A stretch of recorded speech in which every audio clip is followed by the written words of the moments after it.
back.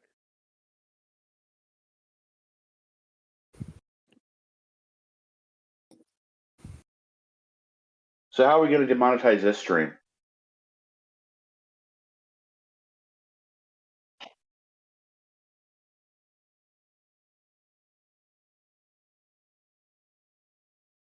Yeah, sorry I missed out on that one, but that was just way early for me.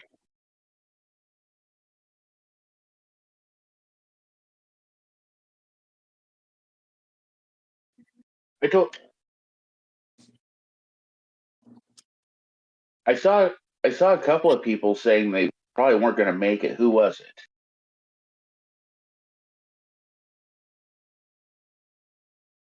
Yeah, he said he's driving the kids back to the wife. The it was ex-wife. 2 people.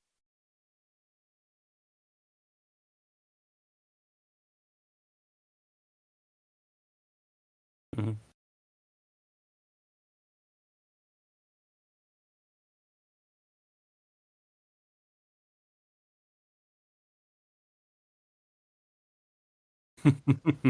Oof.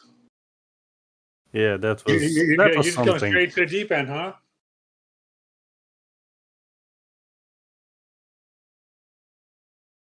I know. My only problem right now is the scaling. Like, why is she bigger? It's like she's like 3 Sororitas in trench coats on top of a Pegasus. You know, she's massive. Well, that's the new scaling for you, because they're using the old 20 or more years scouts with some digitals that are brand new. So that's why the Pegasus Knight that they came up with, that Lord Battle Standard bearer hybrid, is bigger than the old Pegasus Knight. Just that.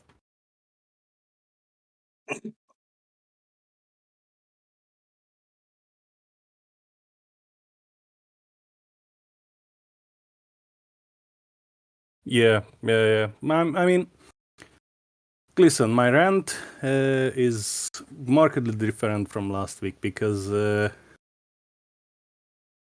no, it's depressing. It's more depressing because I think, based on the reviews that the new Lords of the Lands book got, it's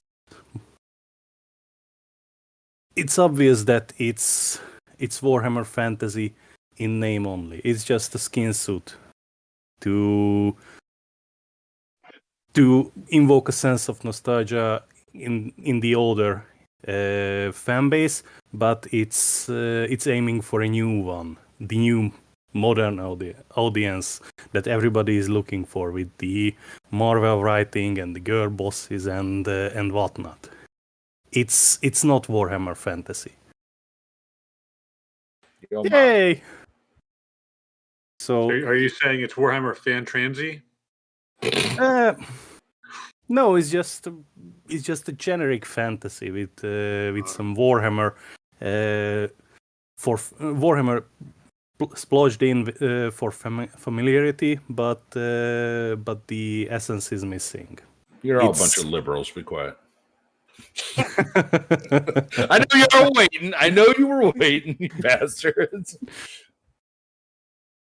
Well, real quick, if you want to know what I look like, I posted a photo in Gentleman. All right. Feel free. It's just like Torov. Just like Torov. But looking back, going back to the old world, it's neat because you can have the collection. You can fill out your collection if you want. If you from miniatures you couldn't get the last time, but if, for example, Games Workshop was serious about the longevity of this setting, the Bretonnian lords with great weapon, with lance, the Pegasus Knight, the knights on foot, the DOM cells wouldn't just go into sale as a made to order for last week and then disappear forever again, but they would be a permanent addition to the web store as a mail order feature with a 180-day waiting period.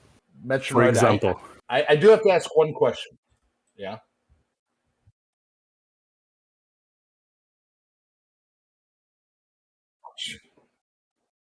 Okay. Drop back in. Okay.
And you can't buy the miniatures because for some reason is I think bullshit.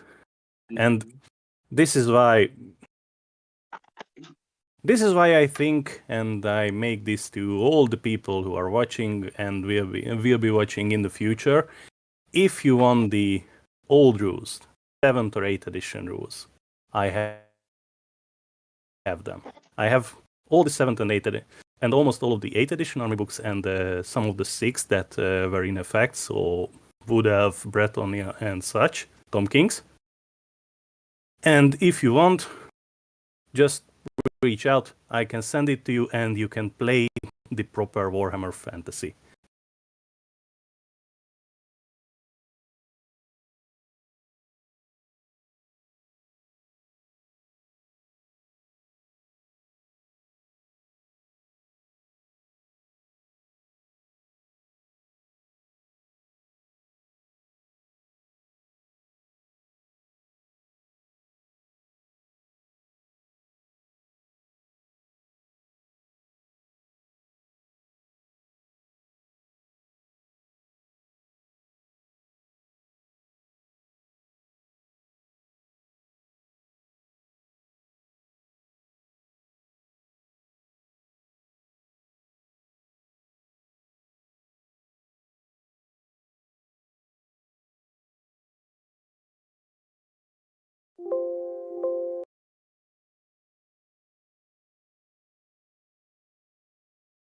Small scale band, and it does not require a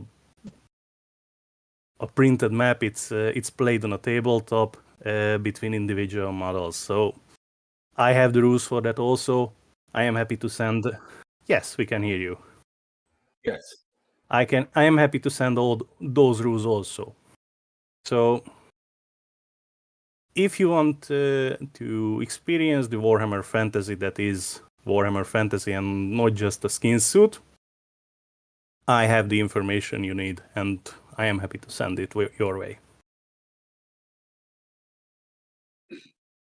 Now you Still just gotta no- open up your jacket like, give me your kid. You want the base edition fantasy? Yes, and not just that, but as far as I remember, in this point in the timeline, in the Warhammer timeline, the gunpowder haven't been introduced into the armies of the Empire. So no handgunners, very few artillery pieces, and the steam tanks and war mounts and pulpits that were such big centerpieces in the 8th edition and before that are not present. So it's half the army, effectively, in the Empire. What is it easy? Still no sound on your end, or?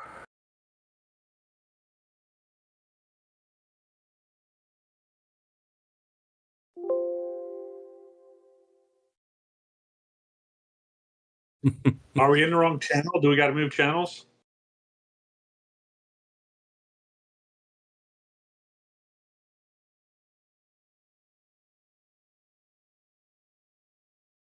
All right. Night works.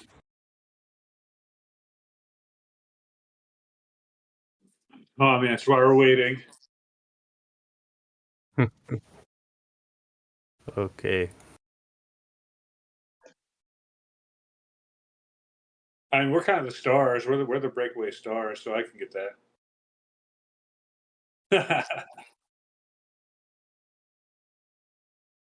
Wait.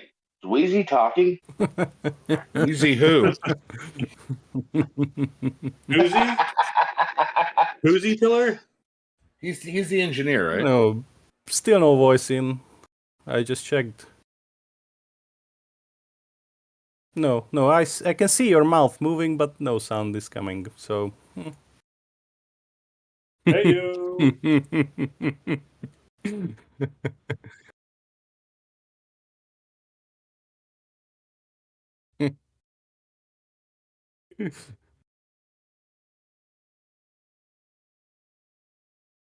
Oh, that's not good.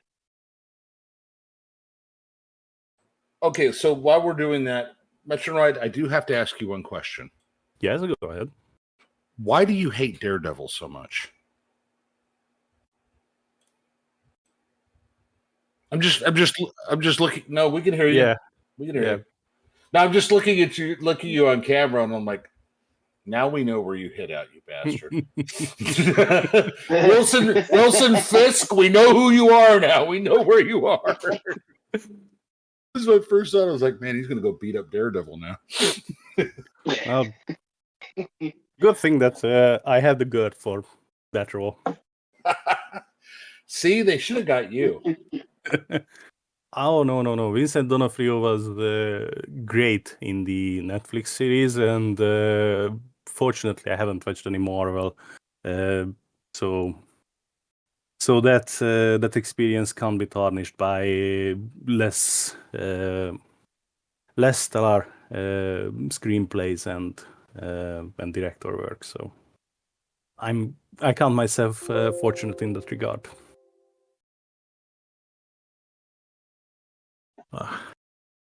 But yes, the revival of the old world is a big letdown. I think it's just a quick cash cow, and Oh, I fixed it.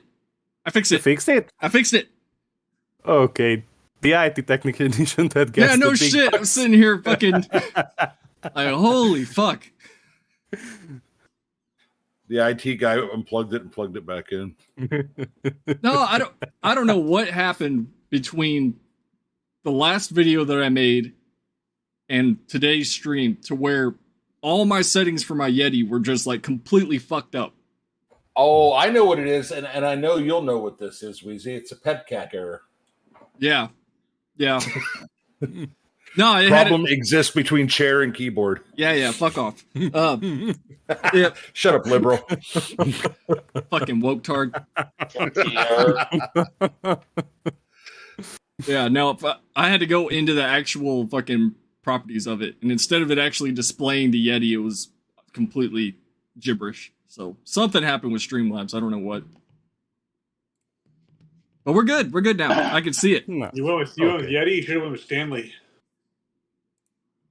Yeah, I was going to say, Yeti, come on, that was last year. Bro, I love my That was 2 Yeti. years ago. It's small enough for me to have decent audio without me running a fucking audio mixer and all the other XLR cables and all that bullshit. Yeah, but how much liquid does it hold? What? Fucking Weezy's like, My Stanley holds 40. My Yeti only holds 28. yeah. And it's got a handle. Look at the look on his face. Like, what the hell is wrong with you? You retard. What the hell is wrong with you, boy? Oh god, Weezy's ready to kill some people. He really, yeah. He'll be the one going after Daredevil. Motherfuckers. It never fails. I was like, oh, everything's fine. Is everything fine? You know, not gonna have any issues. You should know better never to say that. Never. Yeah, I know. Ever. I know. No, that's just an invitation of disaster. Comic. I'm wondering if my keychain just showed up. The dog's barking. But yeah, I'm sorry I missed that whole old world thing. But it's fixed now. We're good. Now you can start all over again. No, it's just an invitation to anybody. Where the Skaven were a menace. Nobody lived to tell the tale, so they're almost folklore and mythological in nature. So to exclude them when they were a real threat seems to be a miss. On top of the aesthetic of having a table full of rats, you know, that would fit beautifully in that setting. You know, to be able to fill those movement trays up. Well, my problem with that is why did they limit it to just those things? When you have plenty of background information on all the other factions. Like unless they're trying to keep it as minimized as possible to where they can only focus on this one little section of prehistory, you know.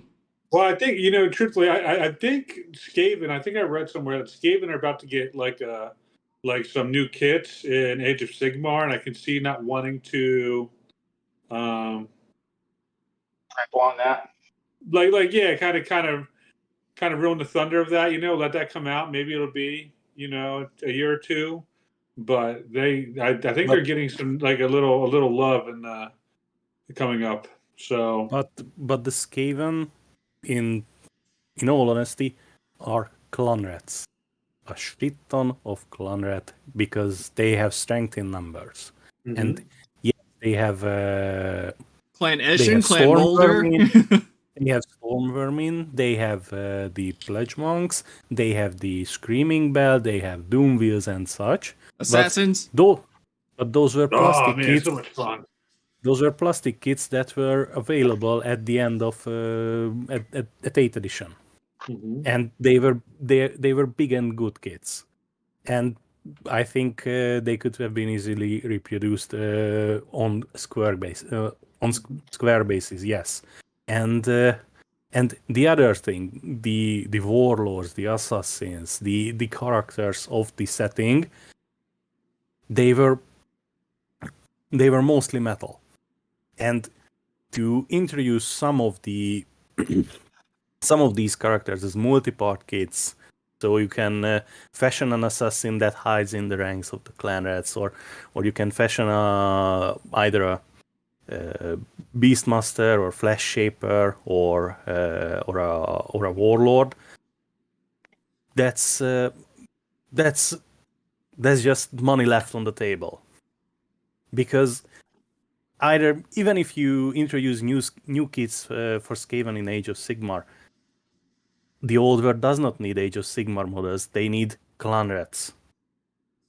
So yeah, I think either this is an arbitrary decision because they flipped the coin, or It's a cash maybe grab. down the line they plan on adding these factions into the mix just to prolong its life cycle, because you can see the Solar Auxilia releases.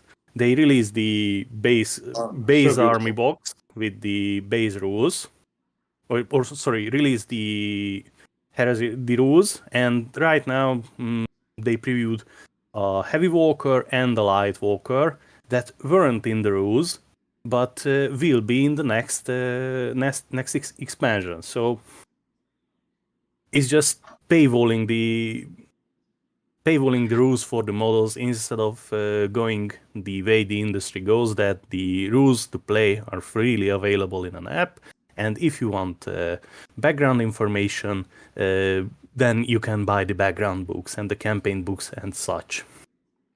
But this is just GW doing what it did for the last 20 years, and well, not evolving with the setting, with the needs of the customers. The reason I call it a cash grab is because why would you eliminate all the... I get it, it's not the same time period as Warhammer Fantasy and, the old world. But saying that they couldn't reuse some of those existing models is kind of... I don't know. I don't see the reason behind that other than we want you to buy new shit. Well, they can reuse some of those models.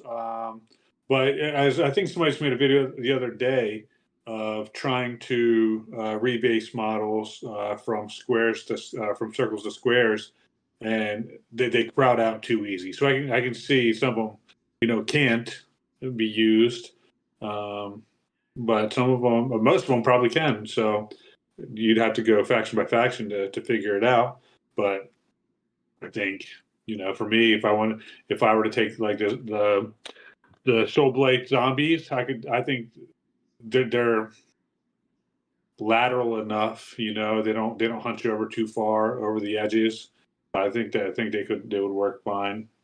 And not just that, but they are on a bigger base. So yes, the Warhammer Fantasy models have been designed with them stacking up in rows in mind, but that was on 25mm basis, because that's really small, and the extra 5mm that gives those zombies enough place. But unfortunately, with the zombies, I think those do not fit. Don't break my heart. You're going to say something that hurt my feelings. They do not fit the old world aesthetic, I think. They fit the new ones definitely Age don't. Of Sigmar vibes, but no, the fantasy vibe is and so the fantasy vibe is almost like chibi, right? Because it's like they're squatter, their faces are pudgier, their hands are a little more, even though they're bone, they're kind of meatier. You know what I mean? They're kind of... Well, that's the thing. I think since how long have they been announced? When was the announcement? When they started revealing the map? 4 years ago. I don't know. So that was more than enough time to get that 30-year-old kit and redesign it to fit the modern era, to be effectively an up-to-date zombie model for the Warhammer setting. And it could have been a great thing, because all the Vampire Counts players that had zombies complained about them because they were so old. Even 20 years ago, even 10 years ago, they were outdated. So that was a big missed opportunity. And also the other kits that have not been renewed, like the complete Tomb King line. Those skeletons are, I don't know, older than that, maybe. They are really old designs. at least Time 30 to years start some old. shit now. Probably. And Speaking- not just that, the skeleton chariots, the skeleton horse riders, all of them are really old sculpts. And they are cashing in because they are just reusing the old modes and the old designs and aren't putting in any effort to make it, well, effectively worthwhile to get into the faction. Because you're buying that big box of miniatures that are as new 30 years old on average. So it's not a good look, I think. And I like the aesthetic of the older models, though. So Yes. you can do that with new kits, but yes, but the look at the design, because those skeletons are standing in one dimension, in one line, in right. well abreast. Mhm. And you can pose the arms a little bit, but they have 2 feet on the ground. There are no dynamic poses on the sprue, and just the same with the archers, with the skeleton horses. Mhm. It's the age shows on those models, and the same with the Bretons.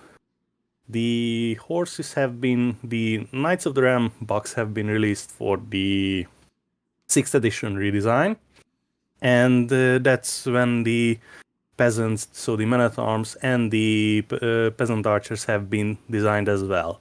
And I like them, I have them, but they are really one-dimensional. Because at that time, that was the technique, how they sculpted and how they made molds. So the majority of the mini was in one dimension. So it was easier and cheaper to make. I just like the fact that you narrowed it down to my only description of the old world moving forward is just going to be bitches on Pegasus.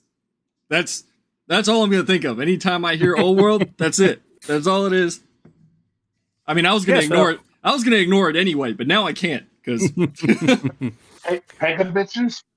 Wait, that sounds almost worse. Yes. I mean, I heard and I said it last Sunday when we just hang out. I heard the half-hearted attempt at justifying that it makes sense to put female knights on Pegasus. Just for starters, the Bretonian warhorse is bred to bear the full weight of an armored knight. Now, no other horse in the Warhammer setting is able to bear a fully armored knight and not incur a movement penalty. Only the Bretonian horse is capable to do that. That's one. The other is the Pegasi are bigger and stronger and tougher, rules-wise and lore-wise, as the standard Bretonian warhorse. So a fully armored knight is not a problem. You don't need to put a lighter, weaker human specimen on a horse for it to be able to bear it. And the other is, and the third thing is,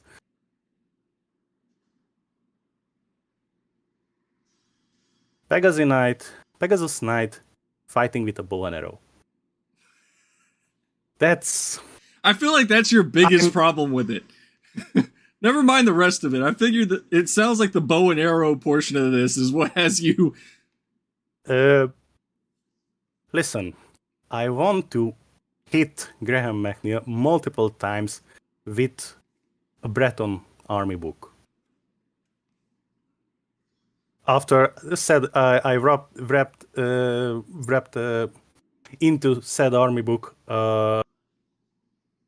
a brick, or wrap it around a steel pipe, because he fucking deserves it. He fucking deserves it. How he mangled Bretonian lore. Metro is going to come in with a pillow sack full of Bretonian army books and just beat somebody just with full of minis. But Well, I have. Excuse me, sir. Did you say that women are weaker? Oh my god! Yes, I You said actually it. said, "Oh, you fucking bigot!" Yes, I said it. Cancel me, please. But yes, nowhere in Bretonnian lore is it stated that females can become knights. see, I feel like Bretonnia is a feudalistic society turned up to 11. So the knights are in very shining armor, and the peasants live in very squalid conditions. That's Oh, one. there's some lovely filth over here. Oh, how So- do you? That's one. Sorry. The We're in an ad. The by second way, is so- the females of the Oh, no. household are responsible for the household when the head of the household is away. But the females of the household are not integrated into the chivalric society. They are effectively hangers-on. And their only form of power comes when they are taken away by the Fae and return as damsels or prophetess. Because at that moment, from that point on, they exist outside of the hierarchy of the Bretonnian society. Yes, the females are not knights and they aren't effectively fighting within the setting, but they still have some power within the setting because they are effectively the heads of the households and not just arm candy, if we want to put it that way. I feel two ways about this. I feel like, one, the old world was just an excuse for them to play fast and loose with existing lore that was already there from Warhammer Fantasy. So I have a funny feeling in their minds that they're looking at this in terms of, all right, well, we're starting over, right? Yes. But you already, considering the fact that this is supposed to be set, way before Warhammer Fantasy, 250 to 300 years before the last events of the old world. When you start digging around with the lore like that and changing things in order for whatever reason, there's no way to explain it moving forward. So, like, if this is supposed to be a prequel, okay, now explain why this thing doesn't exist in the previous setting. Why don't we have that in Total Warhammer? Right? Yes, that is my biggest problem, because this is 20 years before the great chaos invasion that sees Kislev devastated and Prague effectively turned to a haunted city. And we have, at this point in time, female knights. And nowhere later have there been any mentions of female knights, and not Réponse de Lyonesse, female knights in general. Because Réponse is a Jeanne d'Arc analog. And Réponse is cool and a standout character because she is the one female knight. That's the basis of her cool factor, and that's the basis of her popularity. Yeah, and what they did Because kind of cheapens that. Yes, precisely. Because if every woman is able to turn into a knight because reasons, then what is so special about Réponse, for example? Yeah. So, Go and ahead. not just that, but the background, the Bretonnian background is mapped out well enough to. So it would require some major retcon to insert the female knights at this point, and then remove them from the setting later down the line because something happened. And I'm sorry, but this is just bullshit. This is just, as you say, a quick cash grab where they can play fast and loose, but this is just a skin suit. Yep. This is just a skin suit.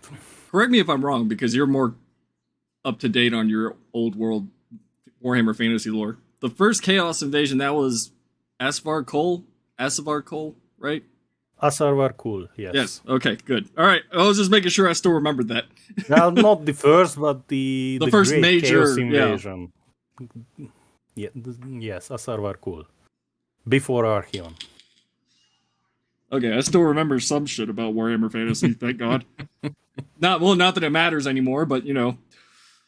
Well, it's really a shame because before Ellen Bly died, the last Imperial Armor book he worked on was Tamurkhan, the Throne of Chaos, and it was set in Warhammer Fantasy, and it was effectively a chaos invasion between the End Times and Asarvar Kul's invasion, and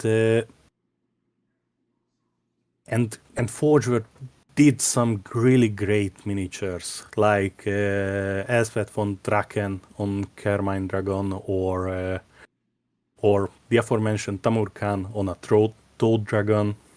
It was those were the 200 to 300 pound made to order resin miniatures, and they were beautiful and absolute centerpieces, and at that time, or reviving that, because at that time the full range of miniatures were available, so Well, I mean, it's the Empire's full complement of troops, the complete GW line was available to use, and not just some handpicked selection of that, and also it gave everyone something to play with. Yeah, see, my problem is that, I mean, it's no secret that I don't like Age of Sigmar. I just don't. It's not for me. I have no interest in it. You know, I think the only thing that I have out of Age of Sigmar is the Gotrek box set, and that's because I'm a Gotrek stan, but that's besides the point. I bought that just to buy it. Probably never going to read it, but I have it. Mm-hmm. But with that, and we've talked about this before, how Age of Sigmar was kind of their delve into the diversity and inclusion that people want. At least from my point of view, that's what they did with Age of Sigmar. They're like, all right, these people are harping for this, that, and the other. We can do it here. This is a new setting. This is new everything, right? But when you take that formula and you try to apply it to something that's pre-existing, as they're doing with the old world, now you start running into these issues like the ones that you're talking about with, you know, Bretonnian Knights. And yes, and backwards compatibility. It doesn't work.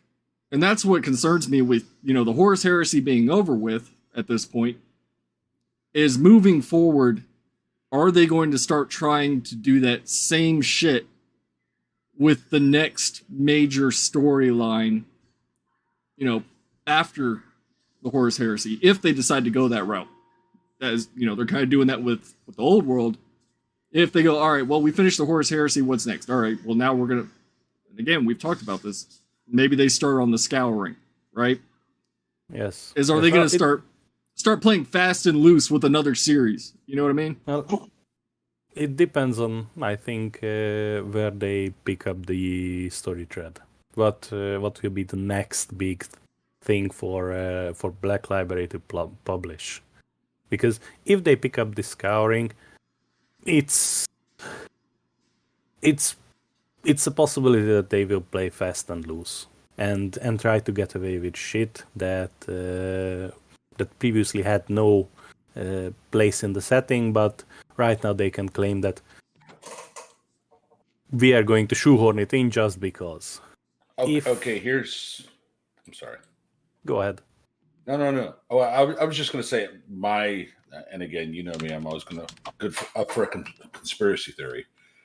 They're testing the waters with this Bretonnian Knight thing for females in traditional male roles in the game.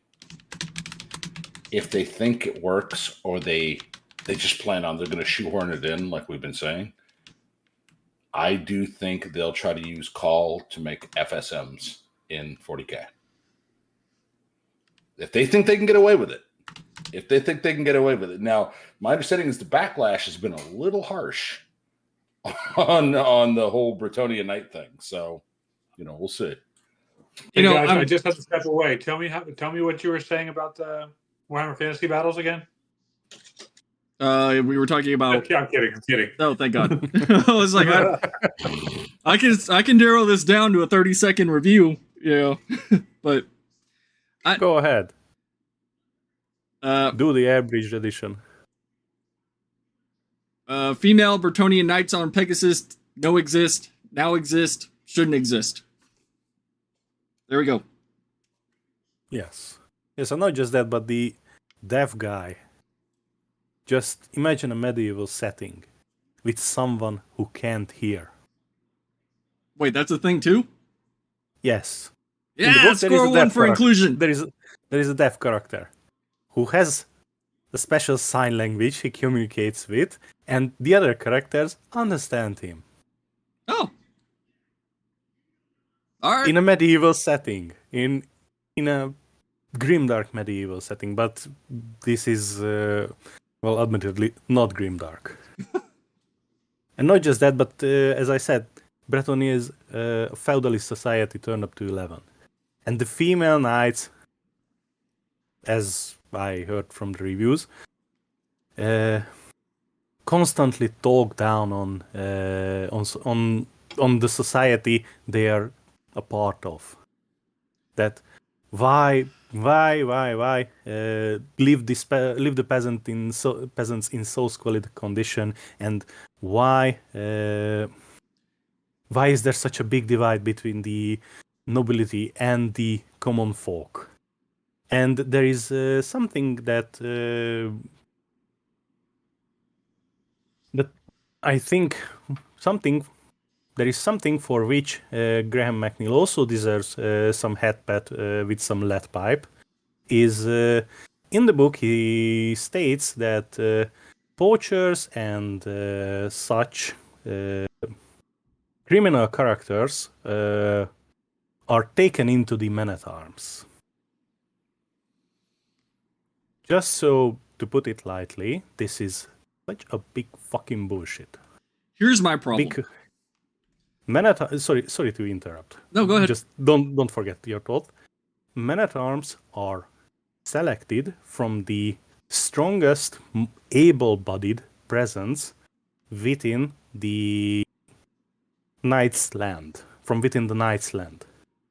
Poachers and other characters are not trusted with weapons and regularly are executed because they are stealing from their lord.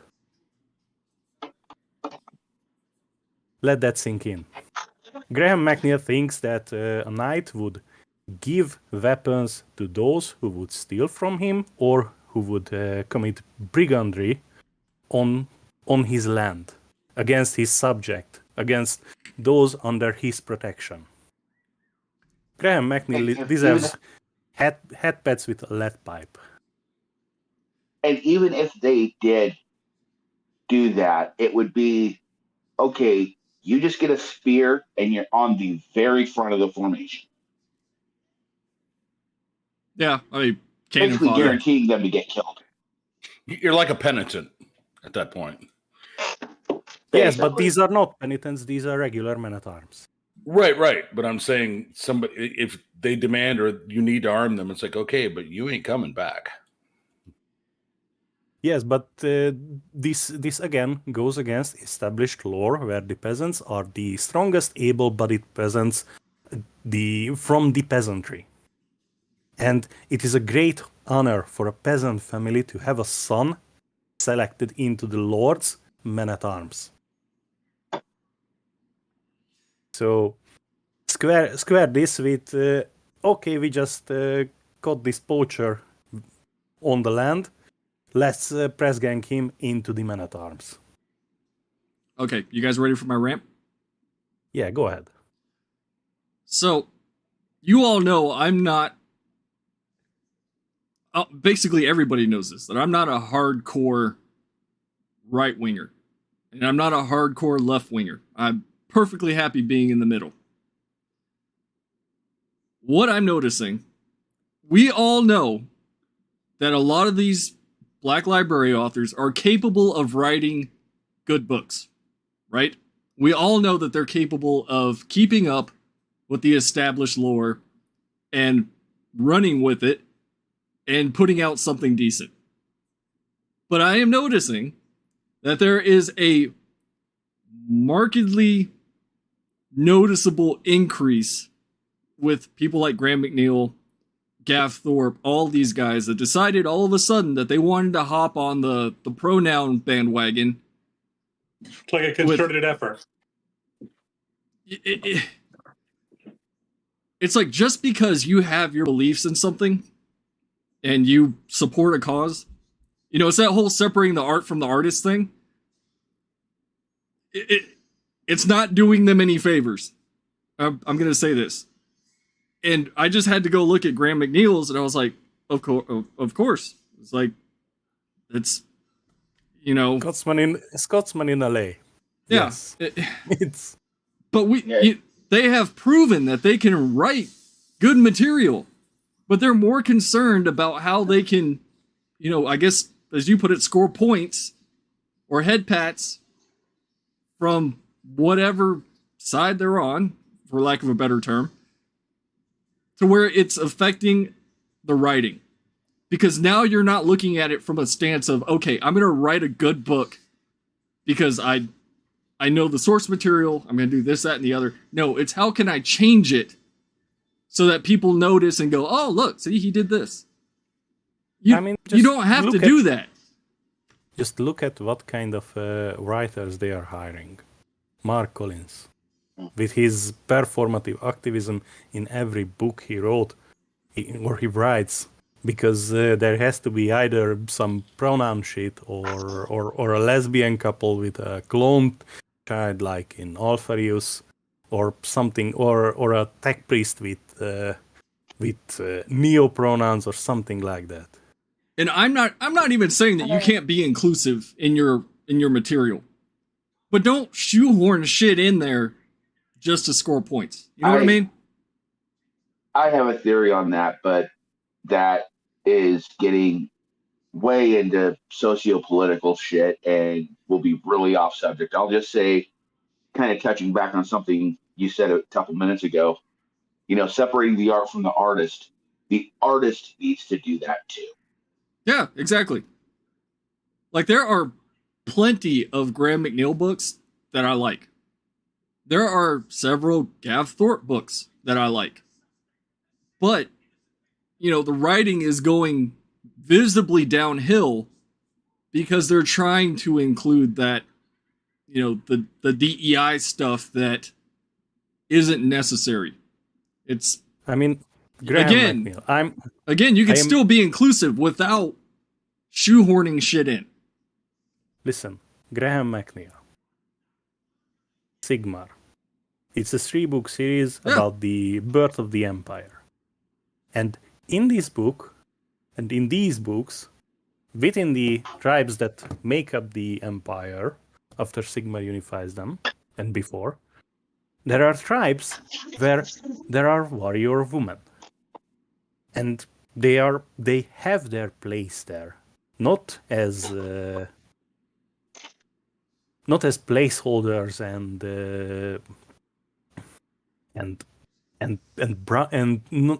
they are not there to score brownie points, but they are there as valid characters and given a good explanation that comes from the setting,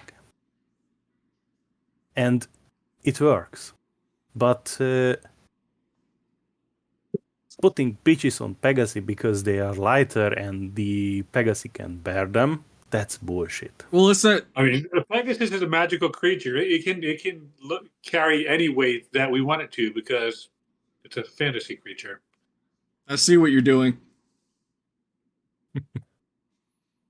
My whole thing is, these guys are more than capable of writing good fiction. I mean, when they're not worrying about appeasing to tropes. And the trope for Lord of the Lance is, the strong woman trope of, we need these people to be a step above everybody else. So that way we can go, okay, look, this is the thing. And everybody knows it's not hard to write strong female characters. We all know that. There's plenty of them. But this is not a new thing. I mean, just look at James Swallow. Because he wrote the 2 Adeptus Sororitas book, Fate and Fire and Hammer and Anvil, back in the day, 2006 and 2011. And when GW made a special edition, there were 1 or 2 extra short stories tucked. No, 1 audiobook and 1 short story was also included in those 2 books. And in the short story, because he wrote it in present day, there was a trans character included. Because present day. So this, and I said it last time, I think this might sound pessimistic, but I think from now on, we have to presume that Games Workshop and Black Library willingly capitulated to these ideas, and they are in appeasement mode because their past was checkered and not politically correct. To be fair, I would love to see the numbers, the sales numbers on Age of Sigmar versus 40K. I would die to see those numbers. I don't know if anybody has them or anybody has looked at them. I think they're going to keep that close to chest. They're not going to let that out. Yeah, that's.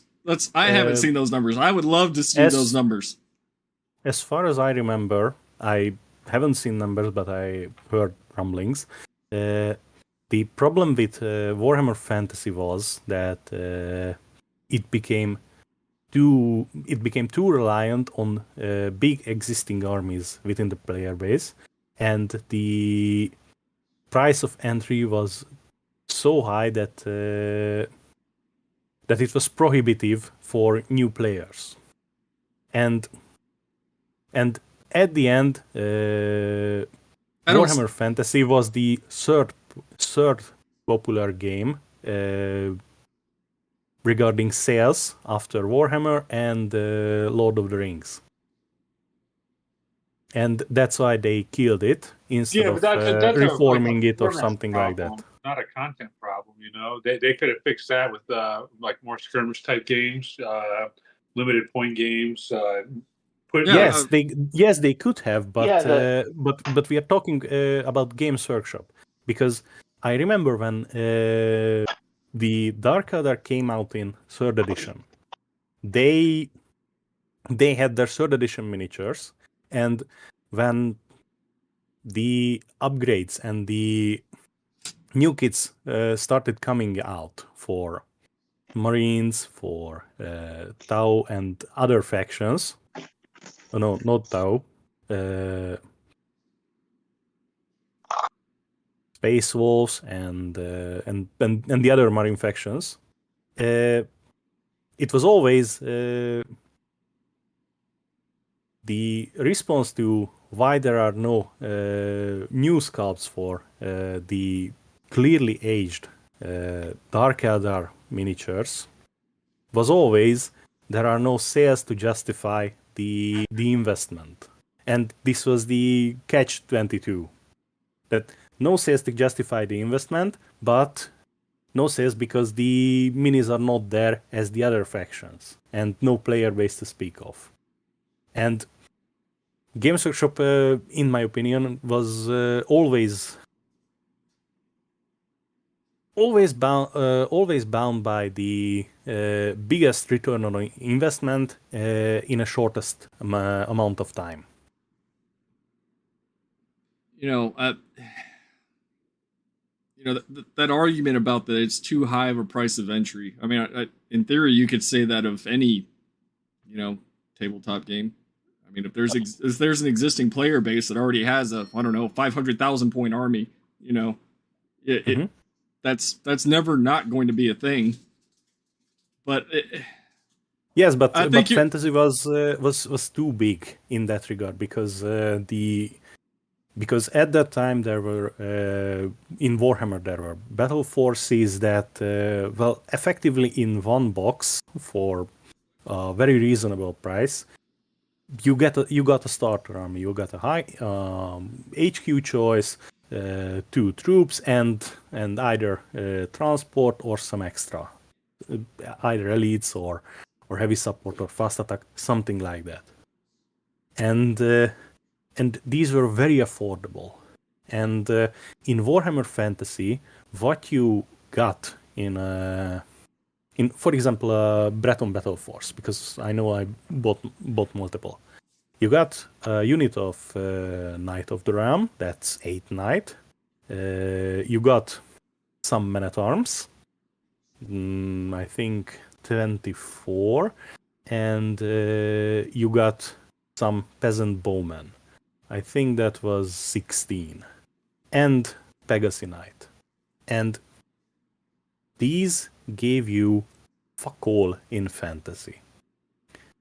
Because I needed to buy 2 to effectively get started, and after that I needed to move to blisters and other boxes to have something closely resembling a 2,000 point army that was a bare minimum to fight in Warhammer Fantasy. And I was lucky because I was a volunteer at the shop and I had discount. So it was easier for me to get in, but these were prohibitively would have been prohibitively expensive if I hadn't had the good luck and the good grace of doing volunteer work. So Yeah, I was told that Warhammer's for everyone, and that should include poor people. yeah, especially poor people. yes, because laugh about it, but I think Games Workshop forgot that it is possible that it is the reality that the core audience, the paying customer, is middle-aged and up male that is interested in this hobby, but these middle-aged and up people are in it because they have been hooked when they were a teen. And if in a start collecting box, for example, you got 11, 12 miniatures for a price of I don't know how much, and teen comes in with his or her parents that this is what interests me and this is what I would like to get into. The parents looks at the price tag and takes the kid out of the shop that, okay, maybe with your own money you can do that, but this is expensive even for an adult. And this is what I mean when I say prohibitively expensive, because this was effectively multiply this by 2 or 3 times magnitude, and you got what was fantasy in 7th and 8th edition. Big armies, but you need to spend a lot to get into an army. And that was when they started to, and 8th edition was when they started to come out with the big kits, like the Gobble Night Spider or Glotkin. It was end times, but or the Skaven Horned Rat or something like, or so these big centerpiece models that are cool to look at and look very good at the table when painted, but money-wise, they were 10 to 15% of your army. Yeah, but I think we And- go into something else here because we're living in a living in an era of excess. You know, if somebody wants something, teen or not, they're going to get it. I think now you'll see people will have no qualms about running up that credit to buy into the thing they want to buy into, whether that be, you know, $500 worth of miniatures and paints to start off with, or, you know, that brand new iPhone that comes out every year, or Siege of Terror book. You know, I'm sorry, too soon on that one. But I think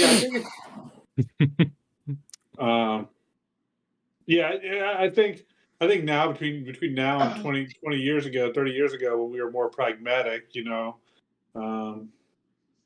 as Gen Xers go. Short caveat, you know, before you say anything. Fuck you motherfuckers that got mad at me for making a fucking video about fucking scalpers. Fuck you all. I hope you all choke on your fucking books, especially you motherfuckers that actually messaged me. The scalpers were messaging me. Like, you know, So take down the video. In other I'm words, you talking hit a nerve. oh, I know I got- did. And all their fucking stock is sitting on eBay. Fuck you assholes. I hope you all choke on it. I'm talking to my friend Woman versus Minis on Discord, and she brings up the point: Fortnite skins, right? Like, Yeah. Fortnite makes $1 billion a day in skins, and if people wanted to buy into the hobby, they could, but they would buy into the hobby. I don't buy into the trope that it's cost prohibitive anymore, because if you But have look the at the interest, you get Fortnite in. skins. But look at the Fortnite skins. They are, I don't know, conversion rates, but between $3 and $8, $10, I think. I don't know how think, the for us, conversion rate between in-game currency and real currency works, but in that regard. yeah, Right? yeah, but look at the quantity they're Yeah. buying. Like these kids are buying every single one that pops up. You know, games are now $70. One battle box is $210. You can literally just not buy 3 games and buy the battle box. You know, and that's a week worth of buying games. So it's all about how you distribute your expendable income, or you know, your non-expendable income as well, because a lot of people have that problem as well. Yeah, that's why I like BattleTech, because even if you do go the road of buying official shit, you know, your maximum realistic course company, 12 max, that's $75, and you can get it much cheaper 3D printing. So Yeah, and I thought BattleTech was less stringent on all the 3D printing shit. yeah, they generally are. And they generally are. And I found that the 3D printed stuff is, because of how the models are detailed, because people, they tend to do like older designs or similar, are easier to paint. Because like the official stuff has like these really deep crevices and stuff like that, and it's hard to paint those. So But no, I mean, like, well, for example, I'm not aware of any official BattleTech, like ground vehicle made. So everybody just used tokens.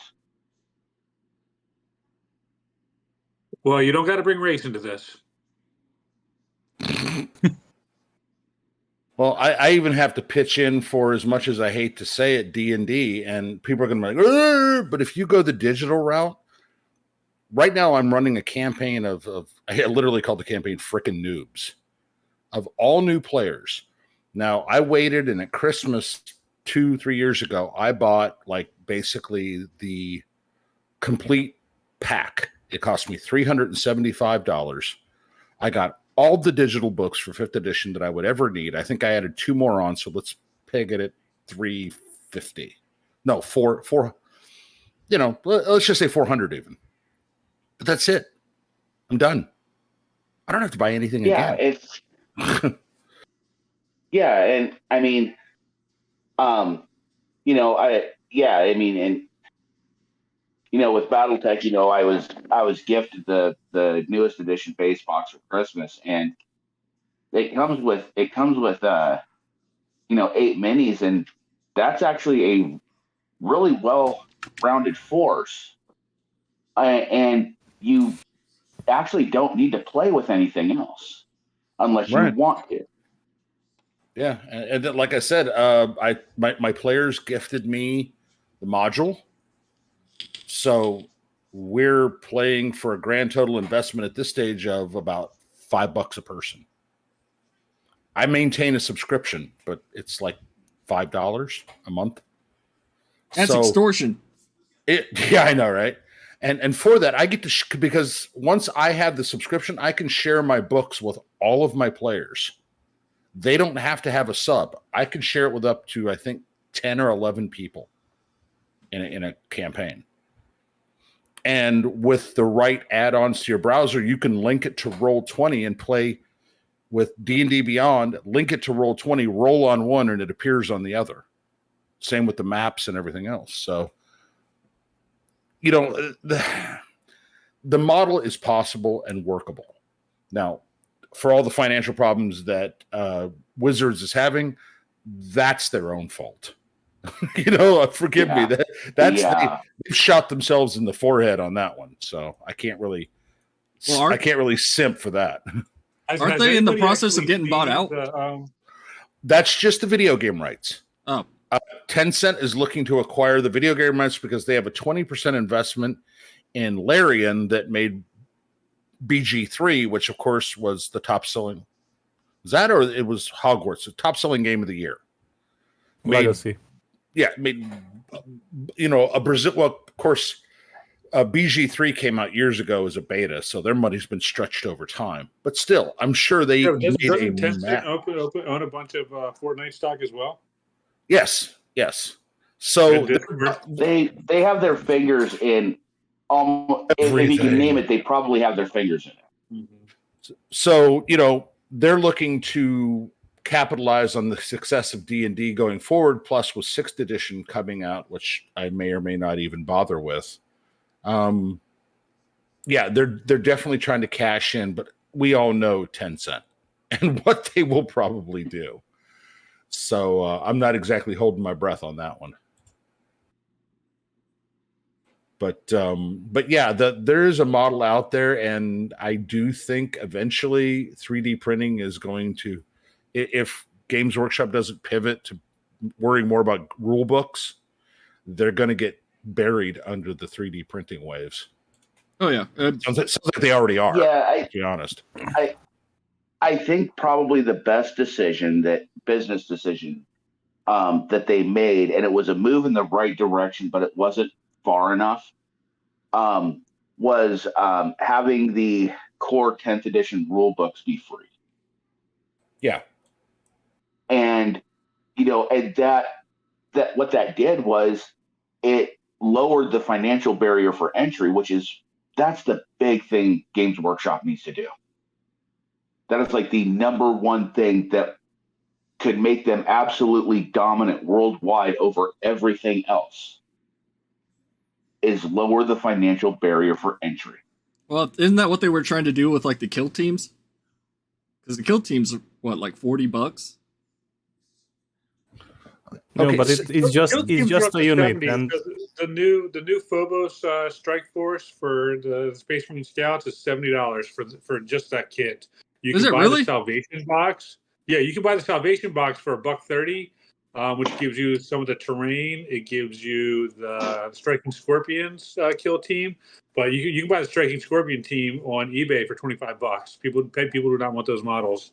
But the Space Marine Scouts portion of that piece, $70 kit if you were to buy from GW right now. Jesus, I'm gonna throw something out there, and I apologize if I've already brought it up, but what if GW decided to go the digital tabletop path? In other words, you don't need to go to the store. You log in, like something like Roll20, for those that are familiar with it, and you've bought your army, but they're digital. They have unique identifiers, all this other stuff, and you build your army on the virtual tabletop. You put the terrain, your opponent does the same, and you can fight that shit out from anywhere to anywhere. But then you get into the microtransactions. Oh, you got to pay $8 to get the purple armor shader. Now here you go. You got to pay. Here's $17.50 to get. They'll let you paint them digitally for free because that really doesn't cost anything. Oh no! And if you want to, free, you're the customer. You're the product, my friend. But they could fold. They could fold. That's what I'm saying. They could fold it into the cost of the unit itself. And again, there's nothing. There's nothing they're to a public company, man. They're a shareholder value company. Right, but if you think about, for example, I'll go back to the D&D model. They're taking almost everything digital, and again, I'm not saying it's a bad model necessarily for the company. Their problems are based in other things. Mm-hmm. But if I could battle it out with Metronoid on a digital battlefield where I assemble my army that I've bought through Games Workshop with unique digital tokens, and my figures look just like a figure, and I've quote unquote painted them in the digital world. Something like Hero Forge, if you've ever messed with that. I could paint them like Hero Forge and we fight the battles. The dice rolls are kept digital, everything is controlled, and forgive me, cheating would be, I won't say impossible, difficult. Would that be something any of you would tie into? Would you play that? Unfortunately, there is a free alternative to that. Tabletop simulator? Correct. Yes. But if you wanted to be official, yeah. Well, there will be always people who want it official. Sure. But I think the biggest barrier to entry would be to do away the codex system. Yeah. But release the rules for the game, and then make the army specific rules and the unit profiles freely available. And this way, as a customer, you could make an informed purchasing decision before you jump into an army. Before you buy a digital army, yeah. Yes. And this would also make it obsolete the constant churn of new codex, new codices, new editions every 4 years, because it would make it easy to amend rules and update them.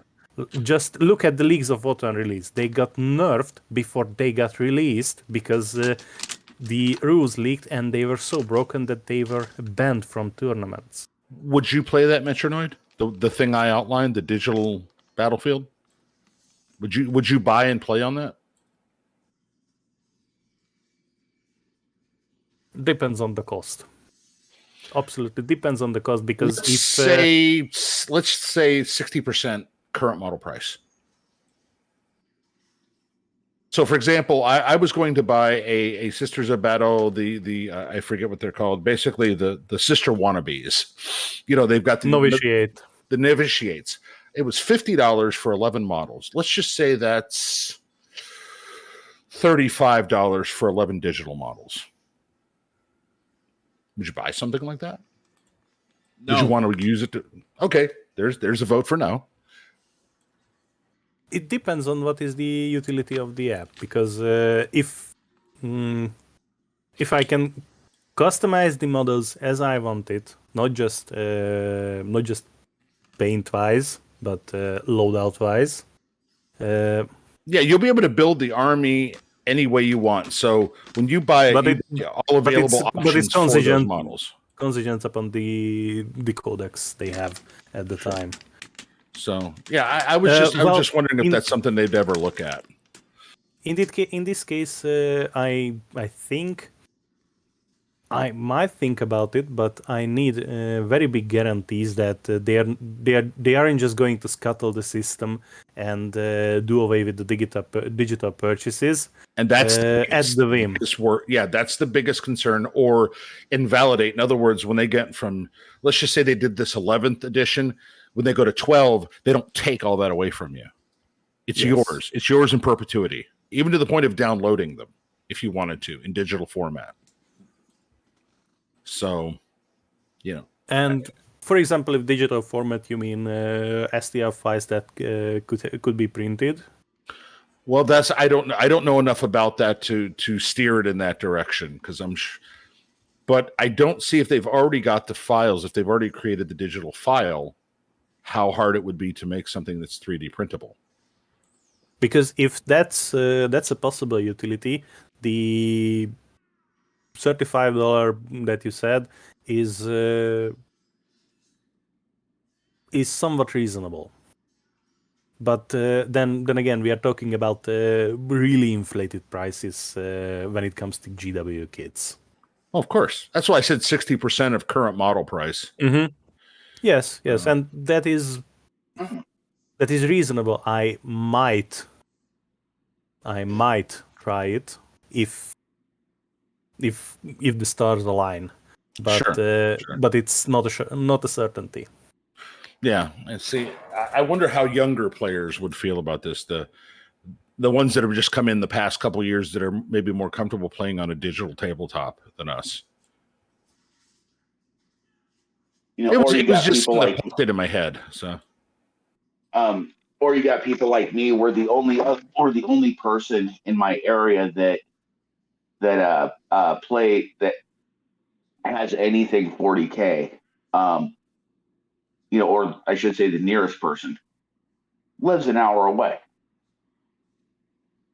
Yeah. So this would open up the whole world to you. They could even do tournaments in digital formats. It'd probably be a hell of a lot faster and cheaper. As well as that worked out for Wizards of the Coast. Yeah. And Netlist would reach around the world in a matter of hours, not a matter of weeks.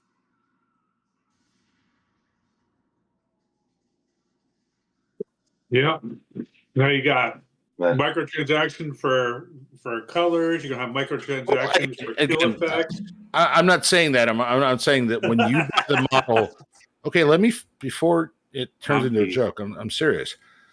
When you buy the model, and I've already said this twice now, the color options are, you're going to have access to the model painter. Think of something like we've seen in some of the video games. So you're going to have the model painter.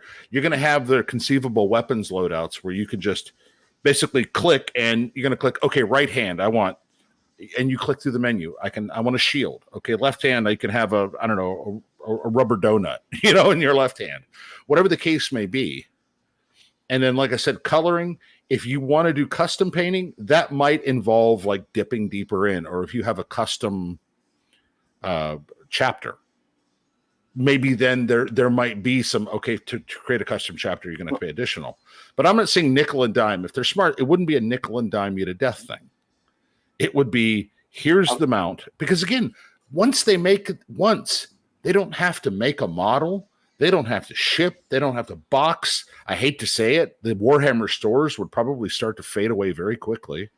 So Nick Naylor just super chatted $10. And what he just said actually kind of makes sense and would work for what you're saying, I think. He said the easy way to lower the barrier of entry is certified 3D prints. So sell STL files that come with the digital cert that allows you to put X amount of models on the table in official tournaments. That which Metronoid did kind of bring up, but people are going to find a way to pirate them. That's inevitable. Well, they already do. Yeah. So that door is the horse is not only gone, it's gotten run over in the road and it's dead on the side. So yes, but it also would require that GW effectively makes the STL files, not just the kits they want to make, but every kit they have rules for. So I guess the question is, are they too lazy to do that? Yeah, I was about to say, all this hinges on Games Workshop taking off their collar. So Yeah. Yep. But it would also allow them to reduce the company size. You don't need all that bullshit anymore, do you? You don't need the warehouses. You don't need the manufacturing centers. You just need some rows of nerds with computers to design and rows of nerds to fix the computers like Wheezy. You're starting to sound like Hasbro, see I don't like it. Well, it's going to probably be the path of the future for gaming. Well, the biggest when Hasbro brought Wizards of the Coast, they fired all their Magic tournament runners because Hasbro games should sell themselves. You shouldn't need people to organize and play these things. I mean, they realized quickly that was a mistake. And they would still need marketing. In fact, they could probably up their marketing. They could probably increase their marketing because what they don't have to spend in manufacturing could be turned into marketing, production, better looking models. Well, okay, so I mean, your opinions on the game aside, one of, I think, probably the best marketing that Games Workshop has done for Warhammer 40K is for their Tacticus game. Yeah. Because those ads are everywhere, and they give very succinct descriptions of the factions, whatever commercial is going, and it gets the brand out there. Sure Whether does. or not you're interested in the game, most people have heard of 40K by now. And they're like, okay, here's a video game for it, but this sounds really interesting. And I've heard about this before. Let's look into it. So, and Nick says the digital certificate through an office, like actually have to get it through the store. So, okay. Yeah, like I said, I will admit my ignorance on when it gets to that level. Yeah, but that is only an issue if you are playing in an officially licensed tournament or in a GW store. But since the stores are their biggest drain and the locations are effectively their strategy regarding the location is not the frequent places but the cheap places. So they want to do away with their location, with their stores, because it's just expense. I'm only not against this idea for not just for the fortnighting of Warhammer. I'm against it because Warhammer, at its core, was created to bring people who love wargaming together, face to face, to give them a community, to give them the brotherhood that Warhammer represents, satire or not. It's meant to bring us together, and you put it digital. You will never leave your apartment. He'll never leave his apartment. You'll never have the girl walking into the stinky shop, and benefit to the girl. I don't know if that's actually true or not, though, because I know there's at least at my local shop, the one that I go to, which there's actually 3 in my city. And the one that I go to is on probably one of the busiest roads in town. And there's probably even one day. So my wife doesn't really like being around people. And I can understand that. Yeah, so can I. But yeah. She wanted the manager that was there at the time to help her learn how to paint. Like his method. I mean, I had already shown her, which usually results in an argument because I'm going, "Why are you doing that?" But yeah, this sounds familiar. But I was like, "All right, I'm going to take the day off. We'll go on like a Wednesday. Middle of the day. There's not going to be anybody there. At least that was my thinking at the time. Now I know better. But we'll walk in there and there's people showing up and just coming to hang out, and one guy brought like his brand new painted army in to show off. There's always people there, playing a game or painting or doing something. Especially the painting part. There's always people in there just sitting down painting their minis, just I guess to get out of the house and do whatever. So I don't know. I don't know if I agree with that. People would not show up. I think, as Minnie said, people want that interaction and that socialization of being around other hobbyists. And there's always going to be a demand for the real tabletop, just like there's still a demand for face-to-face D&D. There's still people that play that. I still like to play that. But my campaign that I have now, I have 6 players. None of us are within 6 hours of anybody else. We are scattered around the world. But we can come together on this and have a campaign. So to me, there's something to be said for that, to be able to play somebody that's in another continent. So yeah, so I mean, it could work. I don't know that they would go full digital because that's lack of revenue, and Games Workshop is greedy as fuck. Well, if they don't have to print the figures, though, that's something they can shut down completely. They can completely shut down that part of their operation. Yeah, the manufacturing, the shipping, the packaging, the returns, the screaming crazy people yelling about books, shit like that. Yeah. All those assholes. I'm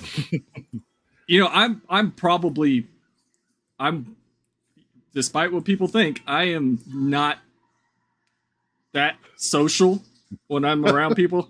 Like if people talk to me, I'll be polite. You know what I mean? If somebody says something to me, I respond. I'm not just gonna head in the sand, everybody.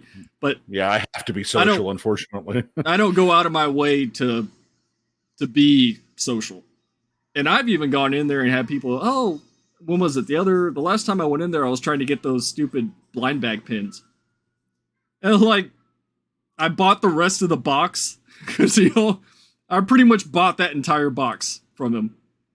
And as I was standing there at the counter, just going through and ripping through, and, there were just random people all standing around going, oh, I need that one. Or, oh, I've never seen that one. It was just like, oh, I thought they'd recognize you. You're building your fan club. I fucking hope not. That's the last thing I need when it comes to things that I like, right? So if I'm in my FLGS and I'm looking at something and somebody walks past me and he glances at it, I'm like full board, like, oh, you like that? That's the Lord of Eternus, that's excellent value. I'm the complete opposite. I'm just like, let me buy my stuff so I can get out of here. That's just me. I'm like, the social hangers on in Austin can be vicious. I'm a net promoter for things I like, but if I don't like something, I don't talk about it ever. So they look at Weezy and they go, "Oh my God, Becky, look at that nerd." No, my concern is somebody's going to go in there and be like, "I saw your video on female space marines," and I'm going to be like, "Bye." Punch you in the Sorry, gotta go. Later, bitches. Speaking of, and this is completely off topic, I just want to say, I told y'all I want to thank Major Kill. If Major Kill ever sees this stream, thank you for doing what you did, because that shit. Yeah, that gave you a whole new level of relevancy, engagement, didn't it? It's still going. It's still going. Fuck. I think last time I checked, it was at like 7,000 views. But I think I'm the only person, and I said it in my video, I don't give a fuck what Major Kill does. I don't give a fuck what Westhammer does. I don't give a fuck what Valrak does. I don't care about any of these YouTubers. But they have such a rabid core fan base, which that's to be expected when you have well over 100,000 subscribers. You're going to have people that are horribly dedicated to you. You'll be there someday. Fuck that. But I think I was the only person we come back every Sunday. Yeah, that's different. Y'all are cult leaders. I don't know what to call you. Yeah. But we're the chanters. But I think I was the only person that said it for what it was, which was he didn't have to do what he did. And only one of two things comes to mind when it comes to Major Kill is either A, he did it for attention, to drum up more attention, or B, he genuinely was mad because Westhammer has zoomed past him in subs. And it's only one of those two things. And of course, he doubled down and said, oh, no, I said what I said. Then, of course, he tripled down and said, oh, I'm sorry. Shouldn't have said that. But of course, that was a day later after everybody sat there bitching at him. It's like, that's the type of shit, and people have said this, that's the type of shit that kills channels. Is when it happened with Tim Pool, now it happened with him. I made a video on both of those motherfuckers when they went off on, other people because of their ego. And I don't like this YouTube celebrity mentality. You know what I mean? Where it's like, if I see this guy, I'm supposed to kiss his ass or something. No, it's just a normal guy. Just like, you guys. If I saw you on the street, we're normal people. Yeah, we do a YouTube panel together. Yeah, people probably know who we are if they've watched the stream and that, and the other. If they watch my videos, I'm not a fucking celebrity. I'm not going to expect people to kiss my ass. I can't believe you described me as normal. Somebody got mad at me for that. Somebody got mad at me as describing people that don't do YouTube as normal. Like, I don't know how else to describe that, because not everybody wants to be on the internet. Not everybody wants to put themselves out there. And that's not exactly a bad thing. No, it's not. But yeah, I think given the fact that he has 500,000 subscribers, I genuinely think that his ego just went through the fucking roof and he got upset because he got passed up. That's it. And should he have done it? No. Did he do it? Yeah. All right. That's it. It is the same retarded slap fight. What is going on between Bohemond and Gachi? I was wondering if that was going to come up, and I have stayed. I know them both, and I have stayed so fucking far away from that shit. I haven't said a goddamn word about it. Wait, I thought Bohemond and Gachi were the same guy. No, they're very much different. Isn't there like a club of them that all operate the same account? Well, there are a couple of accounts that they have, collaborated on, but Gachi and Bo are absolutely separate. They're all combined under the Legion of Unpopular Opinions, which you guys may or may not have. Lord Metal Man, if you see him on Twitter, is kind of the guy that found. I won't say he's the leader, because that place has about as much leadership as a fucking as Wall Street bets. As Wall Street bets. I was going to say as retarded centipede. It has about as much leadership as Flash B. Yeah. So, but yeah, and they both know each other through there. And again, it started over the most stupid fucking fight, as this thing usually does. But it's like, holy shit, people, gotta be kidding me. Yeah, y'all having a screaming slap fight. Why did Zoros catch all this flack? I keep seeing Zoros talking about how much pressure he had over the past couple of days with whatever he put out there. I don't know. Zoro sometimes, forgive me, steps on his own pee-pee. So yeah, I don't say he steps on his own dick. He kind of brings his own grief. How short are his legs? What's going on? He's a little bit. I think I heard his feelings. A little bit of a spurg, but I think I heard his feelings one day. Oh, that was cold. I mean, just don't bring up Celestine. Just don't bring up Celestine. That's all I can tell you. Yeah. I think Metronoid knows what I'm talking about. Oh, did you say something mean? No, he was just like, he doesn't like me. And I was like, it's not that I dislike you. I just ignore you completely. Fucking know you. I don't know you, dude. I do, because every time he comes up, there's always shit behind it. And I'm like, you know what? I don't want to get involved. I don't want to listen to it. I don't want to talk about it. Do what you do, bro. That's just me. I mentioned it in I think in one of my videos, is that I don't want to be a drama tuber. You know what I mean? And that's why even on that fucking Major Kill video, I was like, look, here's what it is. Here's what happened. That's it. You know, there's no reason to keep making videos and videos and videos on it. You know, follow up to the follow up to the follow up to keep the numbers rolling in. It happened. This is what happened. We're done. And you'll see that, especially with a lot of these people that are, because drama brings in the numbers. I mean, we all know that. Some of the biggest videos on YouTube are because they're drama videos. And people will try and keep that momentum going for... We call that rage and engage. Yeah. I'm sure it's addictive, especially when it's your money, you know? Yeah. I mean, that's exactly why, you know, for a short time before, you know, the people behind various programs self-destructed, that's exactly why internet blood sports was so big for a time. Is drama sells. Oh, it absolutely does.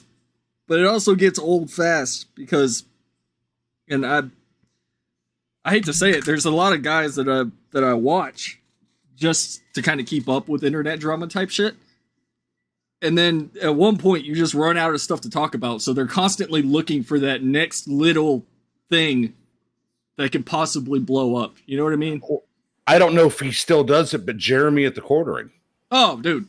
he lives for fucking drama. Yeah. Like, dude. Yeah, the Quartering is probably one of the more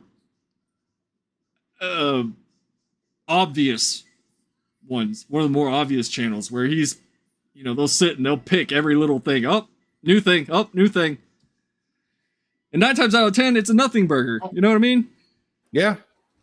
Well, yeah, like, and the way you do that stuff is recently I binge watched Dacula's Mad Lads series. And yes, he has 3 videos on Drakenlord, but that's over a period of years, and each video was major developments. You know, I got into it with that Gamers on Games channel guy. Oh, God. Just because I don't fucking like him. But with him, he's probably got, I don't know, 1,000 more subscribers than me. He's 3K something, 3 point something K. But nothing. No views, no comments, no nothing.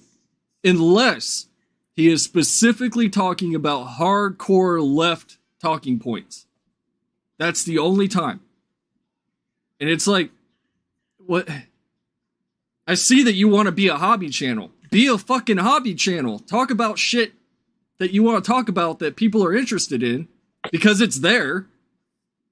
Don't try and drum up engagement by picking fights with people and, you know, because that's not going to work. People are going to pay attention to you for a little bit and then they're going to forget you exist. Just look at his X or Twitter interactions.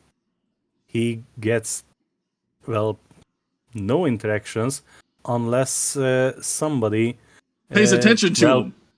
Well, picks him up and throws him in front of a wider audience that look at this retard. Well, not only that, it's that constant need for validation. That's when he gets negative attention, and no positive attention because he's running to Serb, running to Bits, running to Shay, and they ignore him because he's just there to try to form their audience, their following, but they wisely ignore him. Yeah, because you'll see he that will be there no matter what. You'll see that spoofed engagement with people on Twitter and Facebook as well, where, you know, they put out their buzzword and it ricochets around the world, you know. But when they actually talk about content, you know, they got 6,000 and 7,000, 12,000 followers, and they're getting like 3 likes. So there's definitely some sort of algorithmic manipulation where certain things get boosted and get a ton of visibility, and then others don't. That's absolutely true. I think I said something. I had one thing where I mentioned incels or something, and all of a sudden, I was getting fucking bombarded with shit. And I was like, this doesn't make any sense. You know? It's like, that had nothing to do with what I was talking about, but okay, I'll take it. You know? I mean, it's in some aspect, I think it is also audience capture. Because when he's spouting these talking points, the compatriots, the following is just, okay, he says the approved narrative. He's not forming the narrative, he's following it. Yeah. And there is nothing newsworthy, nothing viewworthy in somebody who is just following the curve, following the herd, following the lay of the land. Yeah, the biggest thing that he had was that video about that trans person that supposedly was in the hobby and got bullied out of the hobby and then came back. It was like, nobody knows who caused that, right? It was they were always saying, oh, it's just random accounts that bullied this person. And then they decided they wanted to leave the 40K fandom and, social media and all this other shit. But like that gained traction because, like you said, it was the same talking points, the same topic that gets those type of interactions. And then outside of that, there's nothing. Crickets. Yeah. And I've said this. I told you I was going to make a video on this. I've still been debating whether or not I want to make a video on. I don't know if any of you know who Tipster is. Sorry. Tipster used to do live streams and shit on like pop culture stuff. Like he used to do video games and talk about movies and this, that, and the other. And at one point, I think he was, 200,000-300,000 subscribers. Up until the point where something happened and it outed that he was, thirsting after e-girls or something, whatever. I mean, who gives a shit, right? But then Aren't we all? I'm not answering that. No. No. I'm cheering on It's a Gundam for Pokemon, but that's it. Yeah. So the future ex-wife becomes a reality. I want to watch that train wreck in live fucking 3D 4K. But at one point, he decided he wanted to ingratiate himself to Keffels, which most people have heard of Keffels. And I wouldn't want to ingratiate myself to Keffels if my life depended on it. I wouldn't either. That's just me. But he pivoted in that direction and basically told his audience, core audience, people like me that have been watching him for years, basically to fuck off. If you don't like what I'm doing, I don't want to hear it. Bye. And since then, if you look at his Social Blade numbers from the time that he did that, he has been hemorrhaging on his channel. Probably the worst I've seen. It's bad. It's really bad because he wanted to go in this direction of, all right, I'm a trans rights advocate now, and that's all I'm going to talk about. And it tanked his channel. Like he's heading in the direction of being below 100,000 subs at this point. You need to know your audience. And I'm sorry, but this is just a creator who, from what you said, who thinks he knows better, and who doesn't know that the niche he's trying to break into is already covered by other bigger, more prominent, more established voices, or by Keffels himself, and he's going to find out the hard way that it's easy to lose and very hard to build an audience. And I think that's what the goal was. I think that his idea was that by latching onto this larger creator, that he was going to pull the audience, and then he would be fine. You can't do that. You can't rely on somebody else's audience to build your own audience. You know? It's And like, not just that, but they are somebody else's audience for a reason. Yeah. Because they got the content they need from that person. And if you are going to cater to that audience with the very same type of content, they are not going to watch you because they already have their needs fulfilled. And if you want a different type of want to feed a different type of content to that audience, you are going to alienate your existing audience. So might as well make a second channel or a third or a fourth, fifth, whatever. I don't know, but a channel specifically designed to that audience with that type of content. yeah, and Well, shit, I thought I was going to start slipping away CDAT's audience, but I guess if it doesn't work, I'm out of here. What, all one of them? That's me. I mean, nobody wants to hear what I have to say. I can guarantee that. I was starting small and I was going to work my way up, You know, that So- that was my gripe about what happened with Major Kill. And I'm glad you brought that up because that was something that I forgot to talk about. Is it basically came out in Major Kill's own video that he's the one that taught Wes Hammer how to be a YouTuber, how to do his formula, to gain an audience and actually get big. And now that Wes Hammer is big, Wes Hammer said in a video that he owes everything to Major Kill, that Major Kill was the only person that talked to him and told him what to do. It's like, if all of a sudden Metronoid decided, or CDAT, or Minis, or the butt plug, decided that with the butt plug. decided that any one of you decided you wanted to become like a full-time YouTuber and you were grinding hard and getting, thousands, hundreds of thousands, millions of views, and your channel blew past mine, I'm not going to be upset. In fact, I would be happy. And that's where I think that whole ego thing comes into, is that he got butthurt that this guy is getting a following and gaining traction and he's kind of getting left in the dust. But that's the wrong mindset to have. You know what I mean? That's one of the things that I heard a lot of talk about mentoring, and yeah. I'm sure at some point all of us have been mentored in something. All of us owe our success in a particular field to somebody taking us under their wing and saying, hey, this is how you should do it. For me, it was, kind of the core of being a tanker, shooting gunnery. I had some great gunners who taught me how.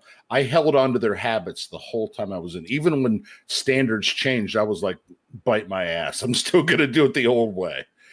So, I held on to their habits. A lot of the things I did were probably very similar to the things they taught me years and years and years before.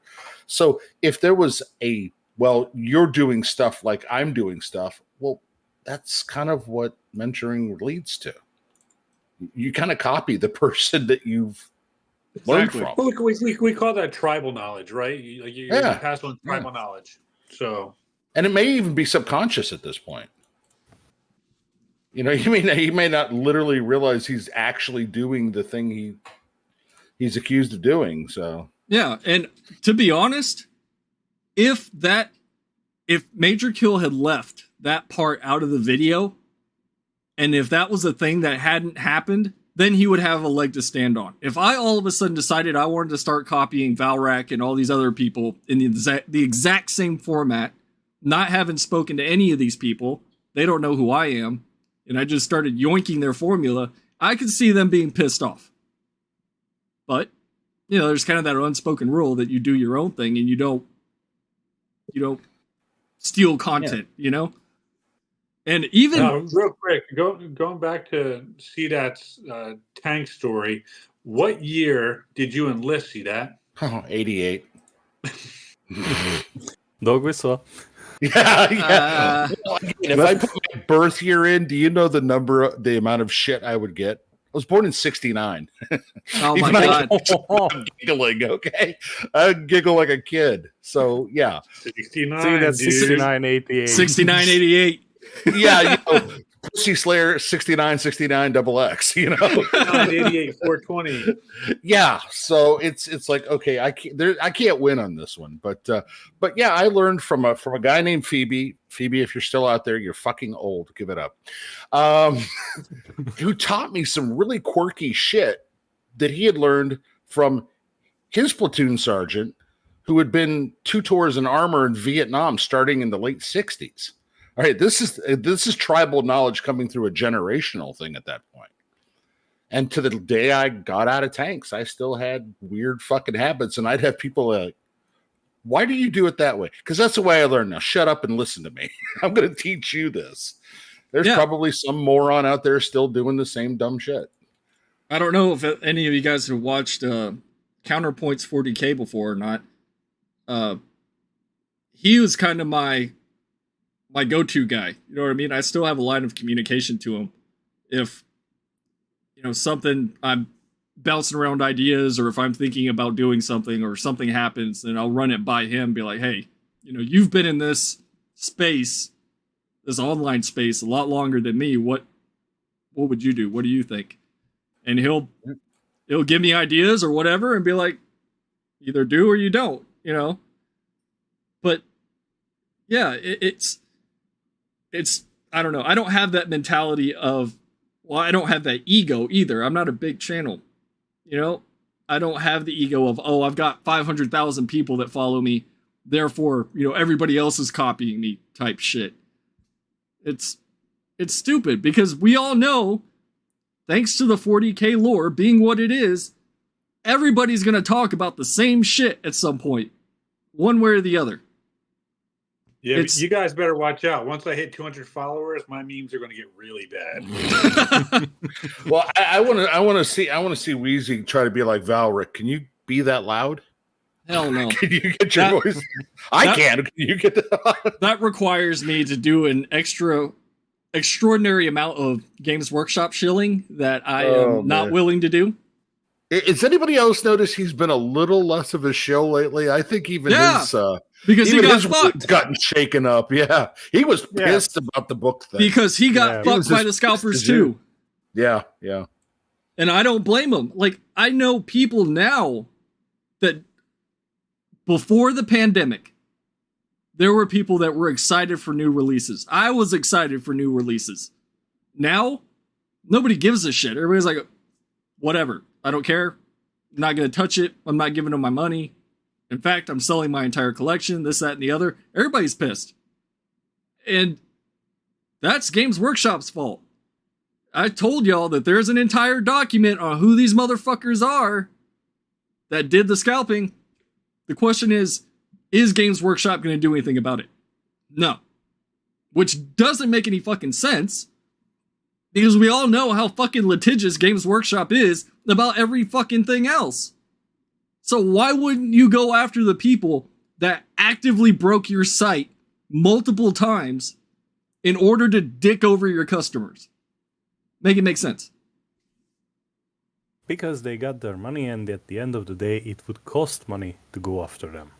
Yeah, Exactly. but you can't dismiss it, because they could have just taken their money and with the original scalp round and just said fuck it, you know, and not given it. They did a due diligence somewhat and you know, blocked a lot of those sales, and obviously they fucked up the re-release. But they tried. You got to give them some credit for trying. That's 2.5 hours I'm never going to get back. Fucking Games Workshop bastards.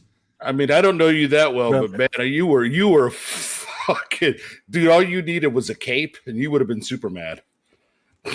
And I don't blame you. I don't fucking blame you, man. I was pissed for you. And the stance that Game Workshop, as mentioned, they pointed out, that is most likely happening is a very short-sighted. Yes, they got their money in the short term, but with the number of people they pissed off, how many of those people are just gonna go, fuck it, next time? You know, I don't want to soapbox this too hard, but do it. Like I have a I love my FLGS, right? So, when I said to him, "Hey, I want the Deathwing Assault box," he goes, "Sure thing," And so he goes to put the order in. It doesn't even appear online for him. And so I was like, I just resigned myself to say, "Oh, okay, it wasn't meant to be. I'll just have to piecemeal it out when they release it in individual content." Luckily, three Deathwing Assaults just happened to show up to his store. He doesn't remember seeing billing for it ever, but he's got 3 of them, so I was able to get one. But I was pissed. I spent 2 days being pissed. I was looking at all the eBay listings and building that rage, and I was like, you know what, man, I just gotta let it go, because unless I'm going to buy one, all I'm doing is adding to the algorithm of people are interested in this thing. So, I gotta disassociate. I gotta cut my ties, cut loose on this thing. And then I was sitting home yesterday and just laying on the couch feeling sorry for myself. And my FLGS sent me the text. I've never gotten a pre-order on time before. And I say, "Oh, what pre-order did you get?" He goes, "Deathwing Assault." I'm like, "What?" So it was a good day. But yes. Well, I hate to say this because it's like, but listening to you guys with these stories, this is what's convinced me on number one with 40K. I'm not going to do anything that's FOMO or collectible. That's a wise decision. I have The End of the Death, Volume 3. I bought it on Amazon for $13 digital. Okay. Because I travel a lot, so my Kindle has all my books, but I'm like, watching the stress you went under, I got enough fucking gray hair. I don't need any more. But just listening to this shit, I'm like, fuck this. Well, for me, like, this is like, obviously I'm a Dark Angels collector, and I would play if I had a place to play. But I build, I collect, I enjoy that piece of, and I enjoy the lore, of the Dark Angels. I'm very, very much resonates with my personality, and it was getting access to that rule book in there and getting access to those miniatures that are in line with my thing.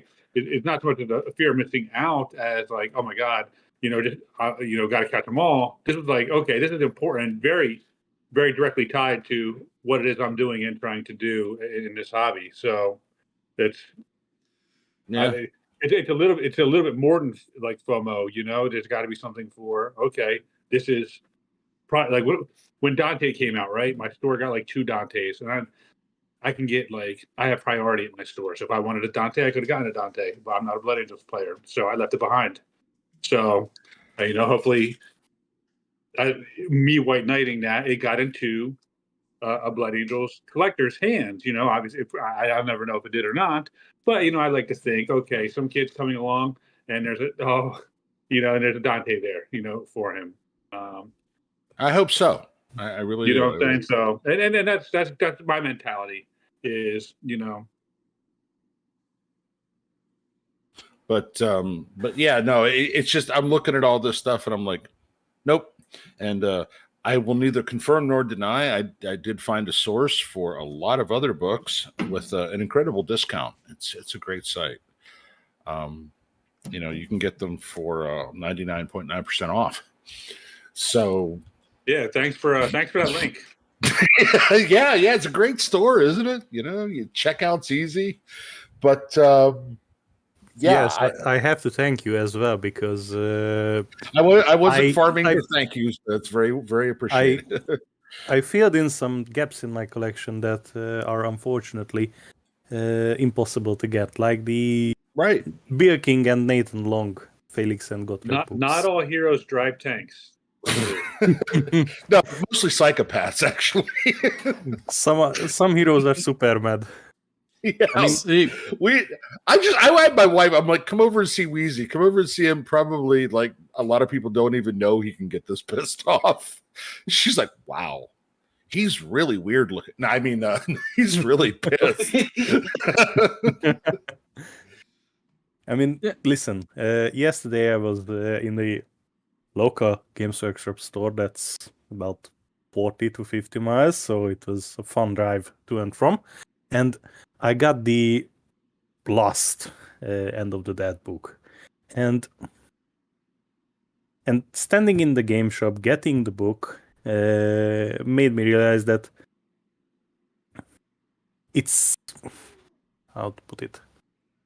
it's not worth it getting into the FOMO shit, even with the regular hardbacks that I collect, because it's less and less of an enjoyable process to buy something new for yourself to have fun with. Because I was looking at the Solar Auxilia re-release that's in plastic and not in resin, and I want to build an army of that, but it sure as hell I'm not going to buy it through Games Workshop. I will buy it through third party below MSRP, and if it's not possible, then I'm not going to buy it. If they make it web store exclusive. Last year I was looking at old Imperial Armor army books, and there is a Death Corps of Siege. Death Corps of Siege. No. Death Corps of Krieg? Krieg, yes. Oh, by the way, thank you for all the books you gave me and Badger, so I can return the thank you. Listen, I have almost all of the RPG books as well for Dark Heresy, Black Crusade, Death Watch, and Rouge Trader. So if you're interested, one or two is missing. Yeah, I can't complain.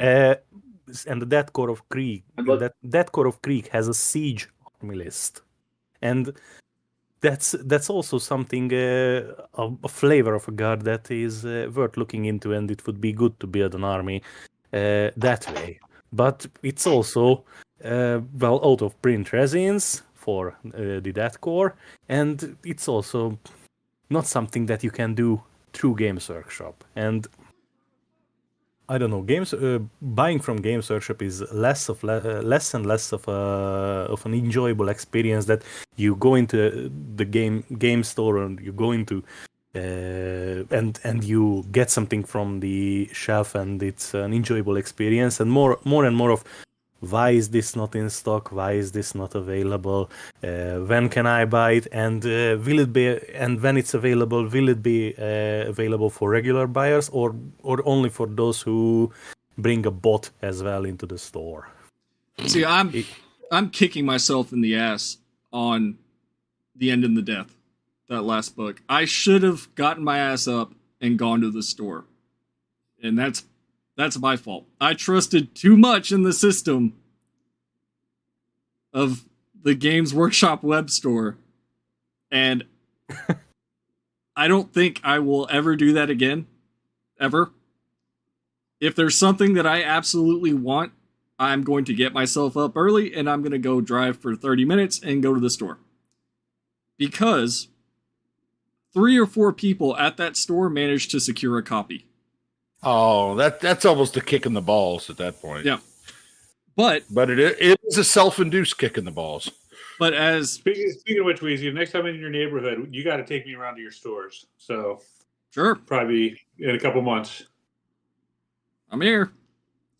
But that whole, as Metronoid and everybody else has already said, that the FOMO buying has lost its steam after what happened with The End in the Death. I think a lot of the people that were used to be excited about new releases, used to be excited about new things, now the only thing that's at the back of their mind is, all right, is this going to get yanked out from under me by some dickhead running bots? Yeah. And I had to happen with my Deathwing Assault. Like, I gave up on it. I was like, okay, I'm done. I'm not going to try to hunt it down. I'm not going to pay more. There's some guy that was selling them for $240 instead of the $220, and I'm like, no, I'm not even going to feed into that, because the second I do, I validate his entire existence with, I think at the time he had 67 sold. I was like, I'm done. That's why there are so many copies of that fucking book sitting on eBay right now. And I think a lot of people are avoiding buying it out of spite, just pure spite. I think I saw one that actively had bids on it, and that's because they started the bid at like $100. which for somebody that really, really wants it, that's a tempting. How much was it? The signed copy. Just go back. $80 bucks? Look at, like, a lot of the other- $80. 80 So in the $100 US. wouldn't be a huge. Yeah, okay. So that's. I'm not saying acceptable, but it could be. Well, that tolerable. same bid is already up to 300 at this point. Oh well, fuck that then. Yeah, because it started low. I mean- now it's back to what all the other scalpers are asking for. Mhm. Listen, I don't know how much did it cost new, but I paid 50 euros for this. What's that in real money? About A euro, $60, if I I remember- think, or parity on par with the dollar, I think. Yeah, now it's roughly on par or a little higher than $1, if I remember right. And this is the 2009 Games Day special edition figure, Chaos Exalted Champion. Warriors of Yeah, Chaos but you know, Exalted Champion. it's not just Siege of Terror. Like I was looking, like for the Caiaphas Kane books, right? And I went on Mhm. eBay to see. I was like, okay, well here you go. Choose your enemy, soft cover, $75. So that's like a, up from $59 from retail in America. Mhm. Here's choose your enemies for $95 plus $6.50 shipping and handling. The hardcover, if you want the hardcover, that's $200. And these books have been out forever. You can get them for $10 or EPUB, but like just the physical, to own a physical copy, you literally have to drop $100. See, me personally, I understand that, not for a paperback, but for a lot of these out of print hardcovers, Yeah, I can see justifying setting it whatever fucking price you want to, because you can't get it. Like there's like the Lords of Silence limited edition. I was at the mercy of whatever that person wanted to charge for it, because it's impossible to find. So you either shell out the money or that you just don't add it to your collection. That's the problem I see with what's happening with the new releases. Is that now those new releases are on par with shit that's been out of print for 5-10 years. And it's like the whole hardcover economy has just been completely shattered after COVID. It's insane. I mean, there was a dynamic that Joe Rogan talked about in just podcasting alone. So before COVID, I think there was like 70,000 registered podcasts on Apple Podcast listing, right? And or maybe it was Spotify, but I think it was Apple Podcast listings. And then after the first round of stimulus checks, there was 4 million podcasts registered to the Apple Podcast thing. So you had this huge just influx of people who are stuck at home looking for new things to do, and now you have basically a niche culture of people who became resellers, and you see it across everything. Yep. Like now it's like these Target, these hot pink Stanley Cups, and I saw it with action figures. So I used to collect like the Marvel Legends figures, right? And when they pack those boxes out, they have that R1, right? Where there's 3 of the worst figures in the box, and now all the other ones get 2, and then the best figure in the box only gets 1 per box, right? And these guys, I'd go out to the store looking for what I wanted to collect in these figures, and you would never find that one, because the guy in the back room that's unpacking them just happens to be friends with a guy who's selling them on eBay or whatever, or they're right there waiting for when they get unpacked, and they pick them up. So you see that like just has gone exponentially, now that people are more involved online than we were 20 years ago. Because even 20 years ago, the internet was still kind of new, Yep. So we got to wait. Remember, even in 2015, we waited outside of Toys R Us for the Force Awakens toys, right? And now you don't do that anymore because one, there's no Toys R Us unless you're at the Houston airport, but or Dallas Fort Worth airport. But yeah, we just don't have that culture of going out to get things anymore unless you're a hardcore. And now some of those hardcores have taken it online. Well, it's exactly what you said, is that all these people were sitting at home and looking for new revenue streams, with these resellers. And as much as I hate to say it, somebody in the comment was like, the scalpers are going to go where the whales are. And that's as much as I hate to admit it, he's right. Because everybody knows, all of us know, people that are interested in Warhammer anything will spend some money, Yes, I mean, I have 3 limited editions from Black Library. These 2 and the War Master big box. Whoa. Hey, wait. That one. The one you're holding right now. No, that's Lords of Silence. What's the one on the left? That one. This is the Watchers of the Throne, the Emperor's Legion, the first one. Do you know that thing goes for a stupid amount of money? $600 to $700 or more. I saw one go for 1,000. 1,000? Yeah. Okay, where do you live again, Metro 9? I can see the hamster wheel turning in Metronoid's head right now. I've seen that. Listen. I'm not going to sell these because I bought these when the Black Library site was the place to get the books, and it was separate from the Games Workshop shit site that was and is still very bad, and I wouldn't feel good charging that much for that one book. And I know that the other is also around the $300 to $500 range, and the War Master box is also around $250.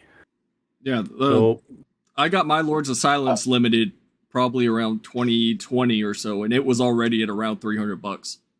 Mm-hmm. Yes, and I got these on release because I was, in both cases I was very hesitant and thinking about, will it be a good investment? Would it? But it was always, it would look good on the shelf, so why not? And these self-inflated prices because we are looking for these because they are limited. Is I think in general severely limits the availability of the general release. Be right back. Because these books should be widely available in a regular edition, so as nobody misses out on it. But I just sent you something on Discord, Metro. I check it because I think you have easier access to European sites than I do. I've been looking for that pin for a year. Good luck looking for it because unfortunately, when that Spear of the Emperor box released, it wasn't flying off the shelf and wasn't very popular. And since then, every available copy has dried up and found a home, and it very rarely resurfaces. Yeah, I saw somebody selling just the pin for like $30 USD. And I had it in my cart for a week, and then somebody bought it, and now it's just non-existent. Yes, unfortunately, this is... Well, it comes and goes. You have the pin from the War Master edition? With the War Master limited box? Which pin is that? I think I do. There's one that I... The Tunit pin with 3 daggers. No. No, I don't. I didn't even know that was a thing. Let me wait a moment. Excuse me. I can't even find a picture of it.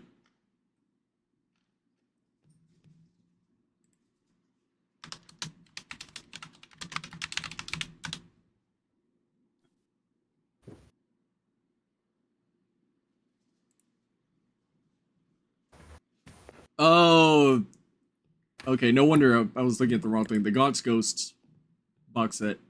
Yeah, I've never seen one of those come up for sale. So,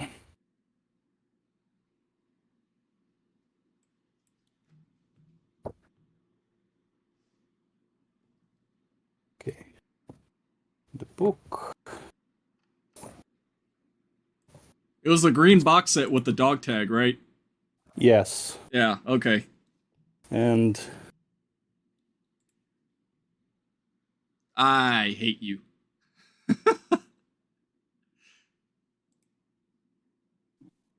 I mean the best thing is the patch.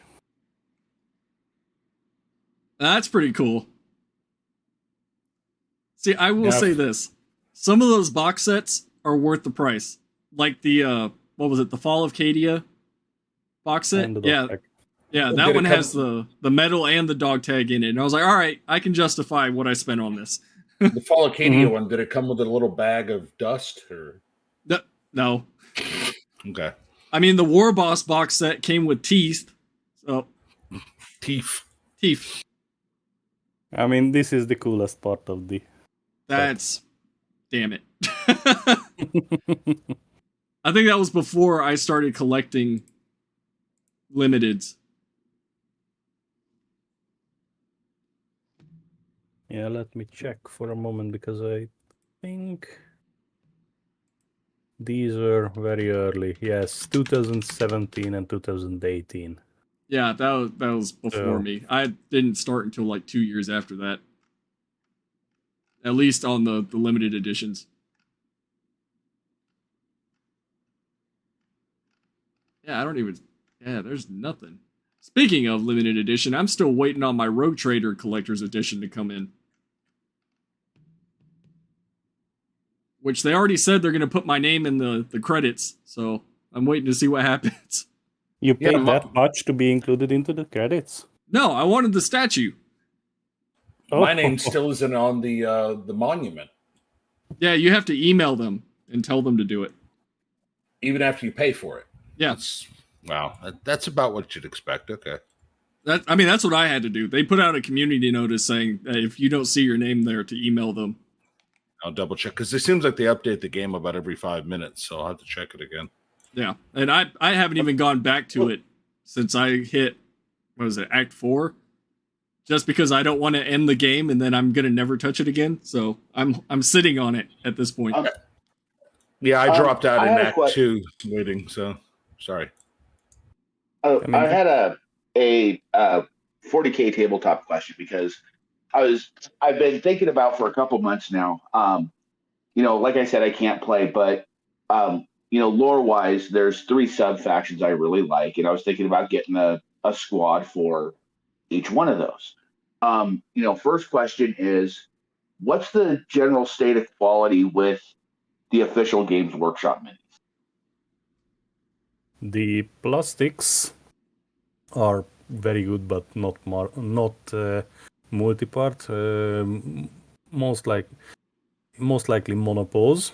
If you are not buying generic units like guard squads or space marine units, but this is limited to the firstborns. The primaris, I think, are monopose. Okay. Yeah, I don't have a problem with monopose because for the vast majority of BattleTech minis, that's what you get. Mhm. And then because one of the squads I was thinking about is a salamander squad. Mhm. I'm looking on the site right now, and it looks like I gotta buy a Space Marine squad, and then like the stuff for the particular chapter I want, like You're the looking shoulder at guards the and whatnot. Space Marine upgrade sets, the Primaris upgrade sets for. Because the only thing Salamander specific that's coming up is like the Primaris upgrade kits. And there's no like, it doesn't look like they have like specific chapters just for a Space Marine squad at all. I mean, I bought that Salamander's upgrade kit and used it on one of the free store minis that they gave me. Well, y'all saw my Salamanders. That's what that was. I just took the bits from the upgrade kit and tossed it on there. Just make them all Ultramarines. Yep. Just leave on the box. No, I like the Salamanders. Hell no. But So yes, unfortunately, when it comes to chapter specific, name chapter specific upgrades, it's very generic and few and far between. I want to know where I want to know where Man vs. Mini's got that CDAP mini that he's holding. Okay. Can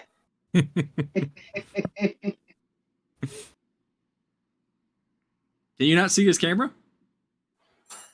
Yeah, I do. Yeah, it's not coming up. Oh, there we go.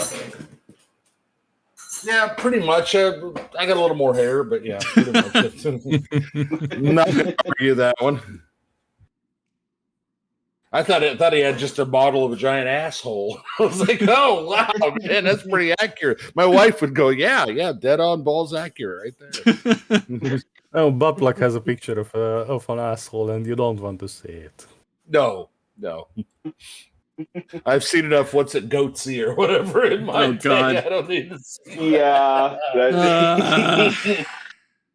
There's a flash in the past we never needed to think about again. That and Lemon Party. Jesus, yes. Oh. Two things I wish I could scrub from my brain. 2 girls, 1.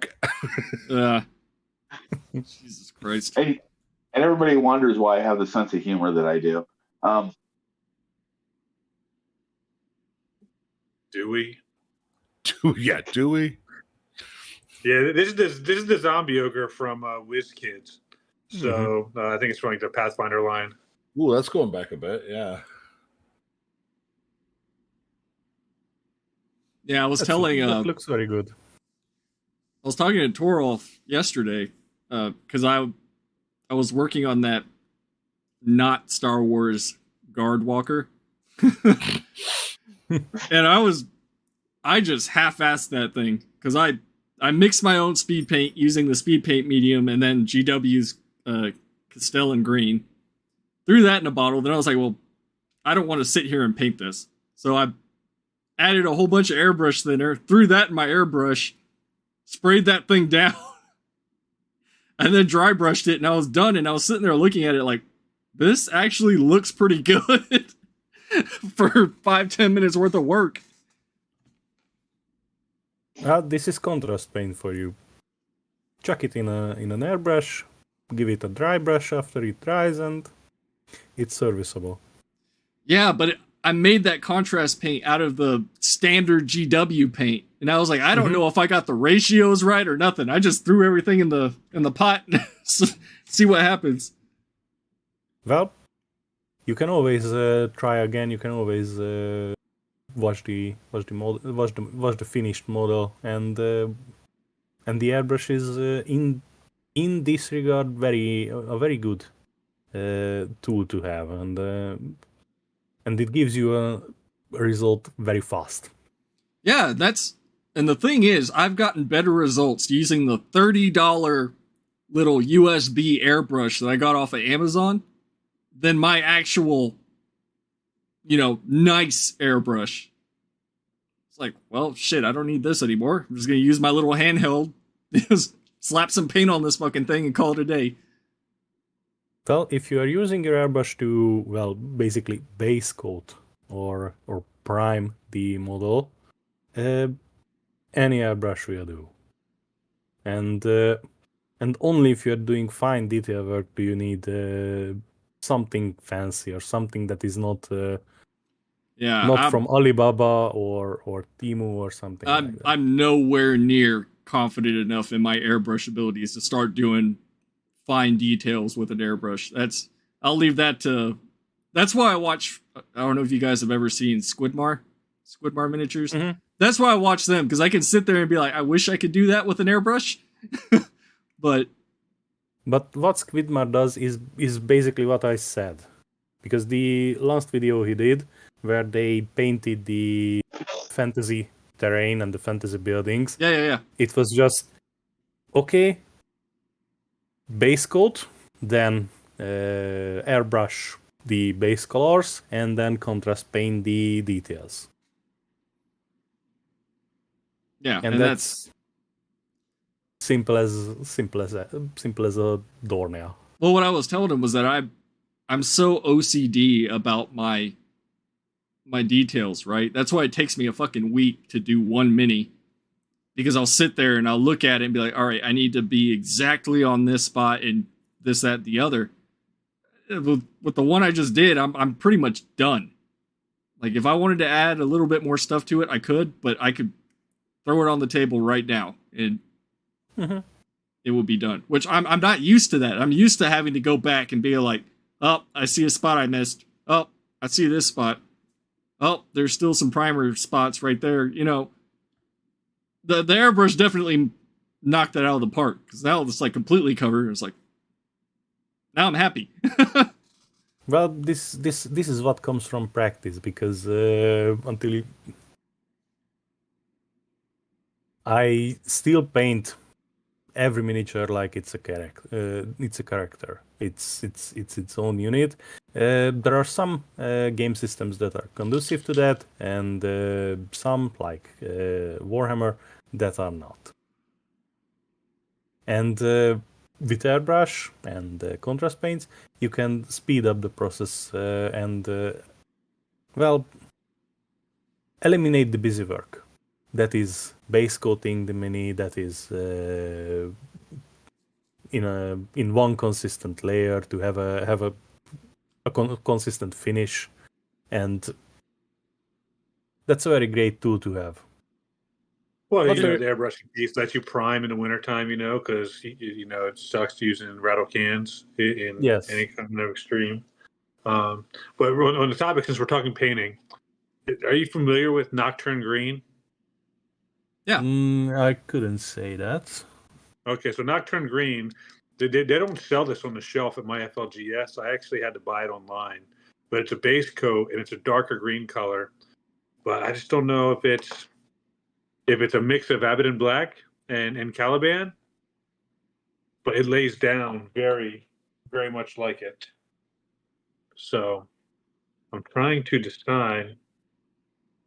Well, who was it that was talking about the new Games Workshop contrast paints that are supposed to be really good? I can't remember. Are those the ones with the gloss that make your models all shiny? I think so. I don't know. Okay. I just saw that somebody recommended like Militarum contrast, and I think it was Xandri Dust contrast. And I had to order it because I was like, I don't have these. I don't know if these are new or not. But somebody was telling me that the new GW contrasts are really, really nice.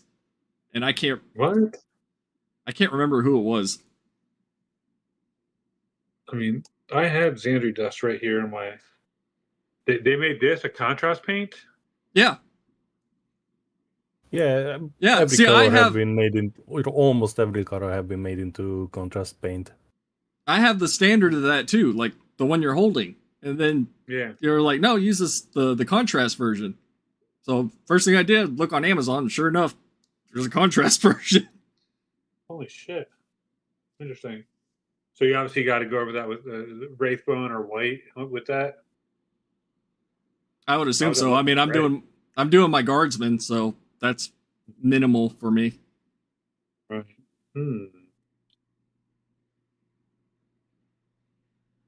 there other questions about plug because we only answered one so far, I think.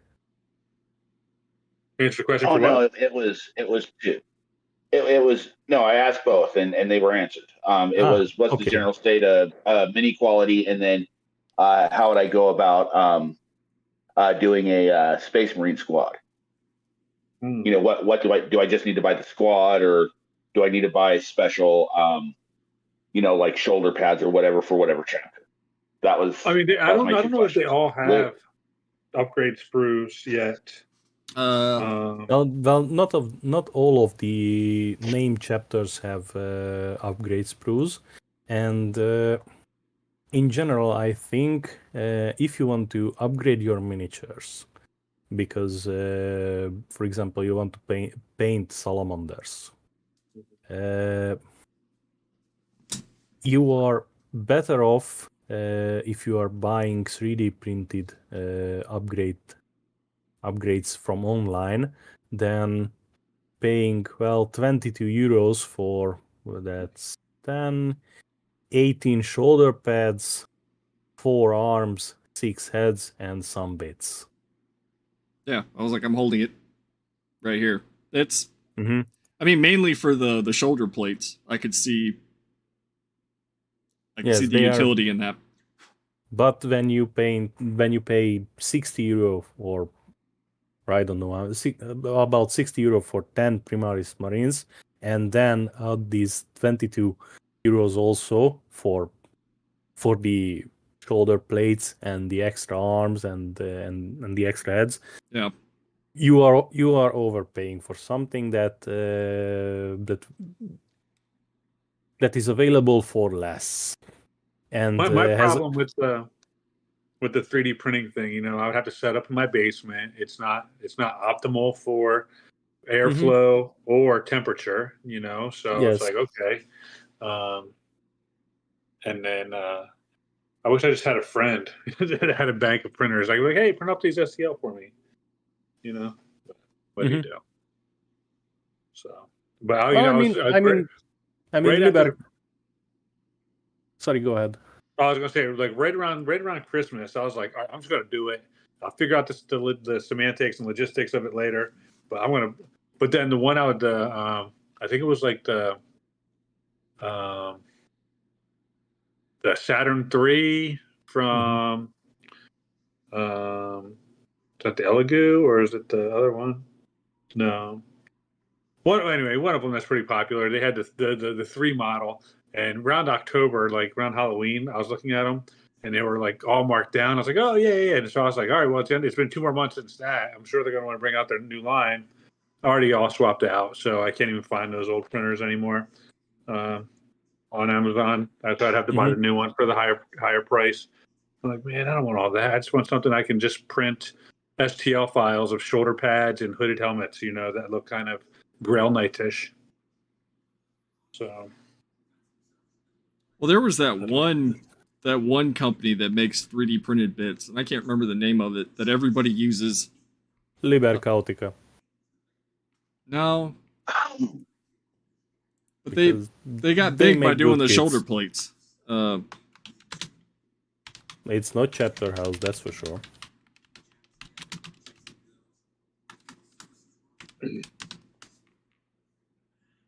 yeah, I might just have to buy I think it's like $50 to buy the complete kit.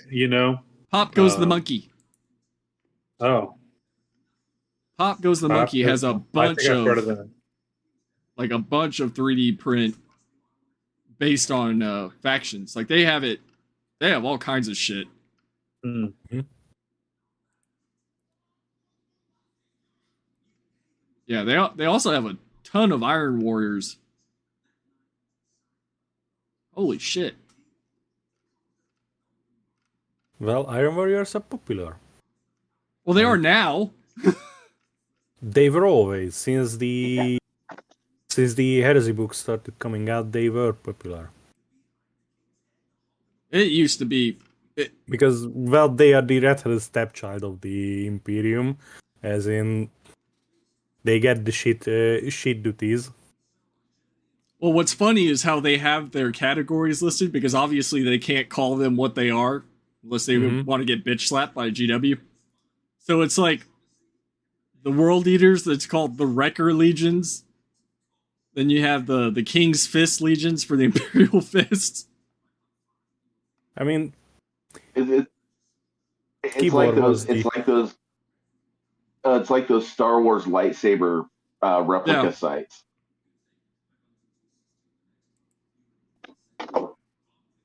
I mean, Skibor started this because who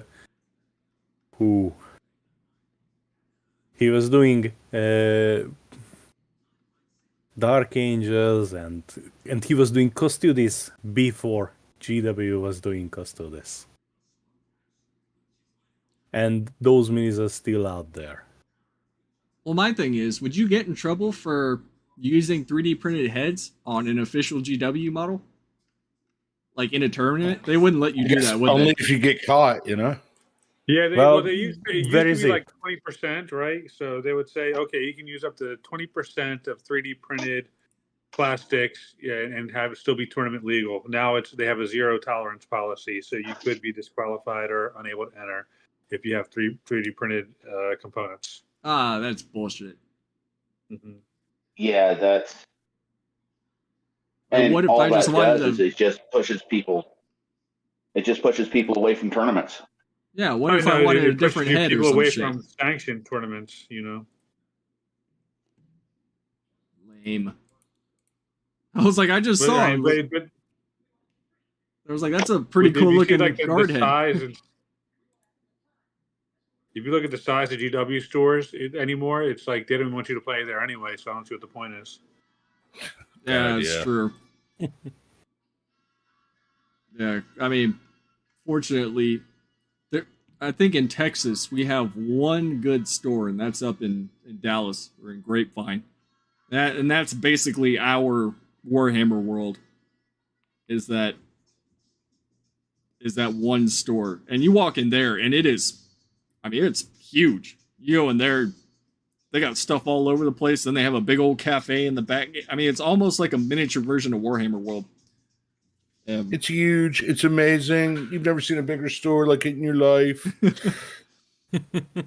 My wife. Supposedly, there's a big one in Orlando too. I think it's check that out. I think it's in the same style as the one that we have.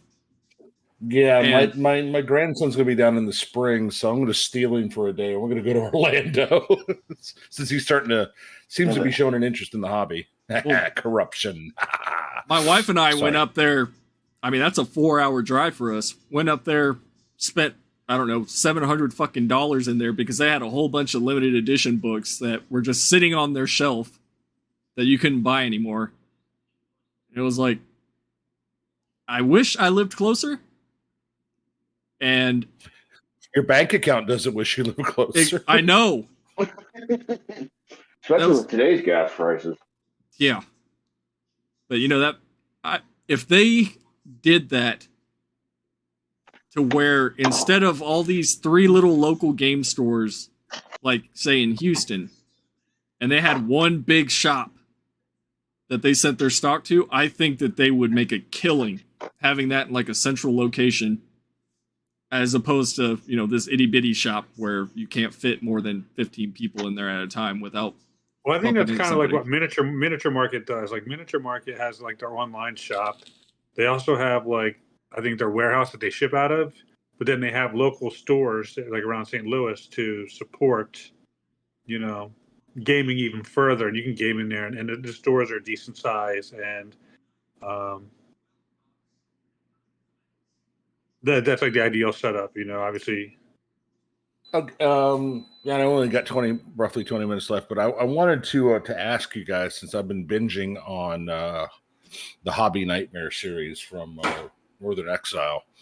You guys have any stories like that? Like a place that was like, whether it was the store or the people in it that you were like, are you fucking kidding me?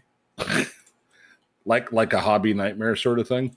Yeah, I'll tell you guys one. So back in I used to work at a game store in New Jersey. And you know, we were big around like when Pokemon came out. But we were doing like a 500 point fantasy thing, and I didn't play at the time. I was just in the store watching it, and everybody's bringing in their trays, and this guy brings out the zombie dragon. And it's unpainted, and they agree to let him play, even though it was unpainted. It was built. It was still like a new model to him, so they were kind of forgiving. And well, of course, everybody says, "Well, we got to take out the zombie dragon first." So they all gang up on him and kill him. This dude picks up this zombie dragon model that was probably still wet. Oh Chucks it no! against the wall after he loses it, and like storms out of the store. And this is what he says: "I really hate this. This is harder than playing Mortal Kombat. I'm really, really hard." And just fucking never saw him again. Wow. So there you go. Wow. The closest thing I have to a... Huh? Hello? Hello? Hello. Hello? Yeah, here. Hello? Thank you. Come again. I thought you were finished. Yeah. You sound like you started to say something and then just kind of faded out there. Oh, hang on. No, I had to run outside for a minute, and it's windy here. So, no, the closest thing I have to a horror story. I don't know how much all of you know about Magic the Gathering, but there's a format called Commander. There's a format called Commander, which isn't the normal format that's played, and it's a multiplayer format. A group of people sit around, and it's last man standing wins. And in Magic, there's a thing called board wipes, which is basically you play a spell and it wipes out all of a certain thing or even everything on the table. Okay, and when you get like 5-6 people around the table, a single go around to the table can take 20 minutes. And the way that the meta for the store developed was everybody started using board wipes, so it was impossible to build up a board state. So a single game would take like 4 or 5 hours. And I got tired of this, so I built a deck that was like, okay, if you board wipe me, everybody's screwed except me. And if you don't board wipe me, everybody's screwed except me. And people got pissed at this. And especially since the entire deck, 100 cards, was only like $40. And everybody's sitting here with like $200-$300 decks. So, and they just got mad at me. And so I just stopped going. Hey, Marzano. So, but yeah, they basically said, "Oh, we're not playing against that deck. We're not playing against that." It's like, okay, fine. Okay. How about you, Wheezy? I know you got to have something. No, the only thing I got was walking into the store one day and some dude causing a fucking shouting match because, I don't know, he lost a game they were playing. That's all I got, fortunately. How about you, Metronoid? I think everybody has, that one guy that nobody wants to play with because he's an asshole. Yeah. Okay, you don't have to rub it in. I know you don't like me, all right? Stop. I mean, wait, did you just call the butt pug an asshole? No, I said I know Wheezy. I know he thinks I'm an asshole, so he doesn't have to rub it in. That one guy. Yeah, you got one guy. I don't need affirmation for asshole. Whoa, look who it is! I am. hey, I mean, I remember flying metal chaos dreadnoughts, but they just made a dent in the wall. The big what the fuck moment for me was when I went into a new store where I was born and lived for a big part of my life, and to pick up an order. And it was a not open day. It was a role playing game. I don't know, an introductory day, and from the looks of it, one of the regulars came in. It was a 20-something guy. In the store, since it was a role-playing game introductory day, there were teens, preteens, and small kids and teens. And this guy had how do you say, not turtleneck, but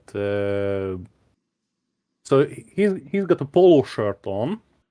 It's 30 degrees out. Polo shirt on, long sleeves, handshoe.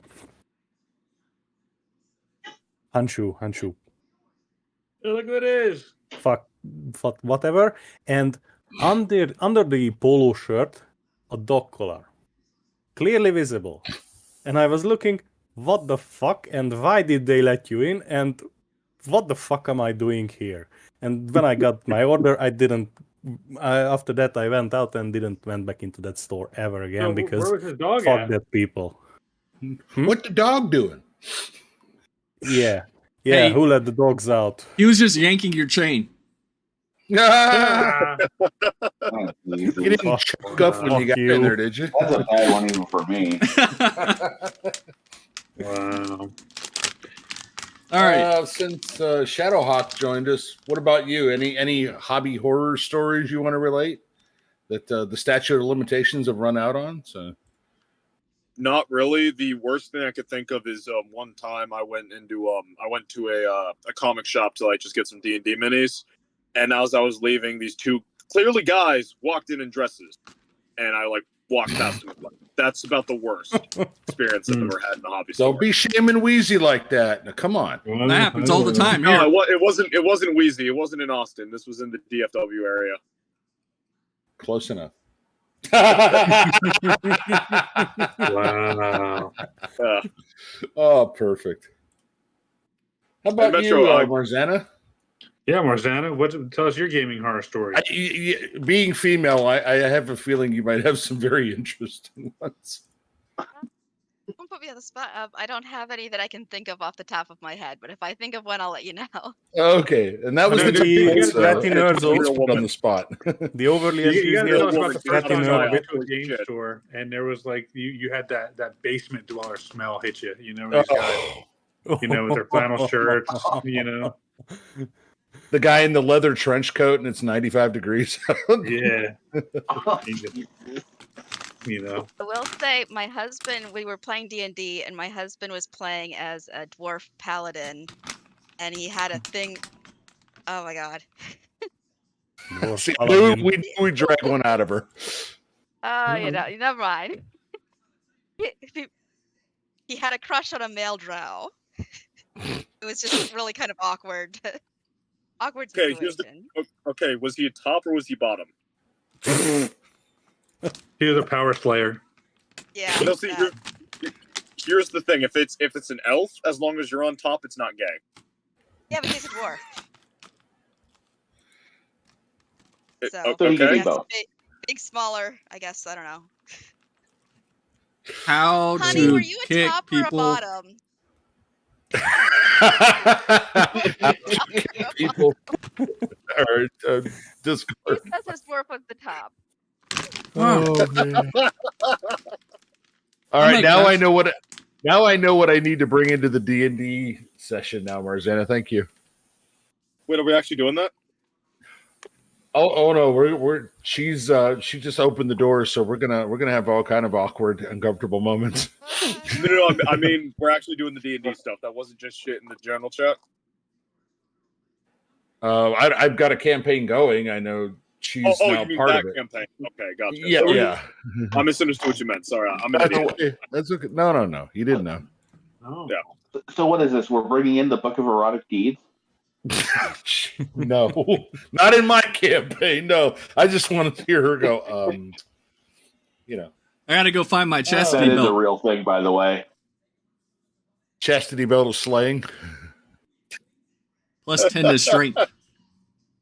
But you need to make a con check or you explode. Chastity belt of hill giant strength. Oh, jeez. Anyway, I just hopped in to confirm whether or not Marzana was actually real. I'm a real person. What a very elaborate That's first my step. Say though, so I'm back. She's a girl. Oh my god. Hey, there'll be 2 of them in the D&D campaign, so we're gonna take over YouTube now.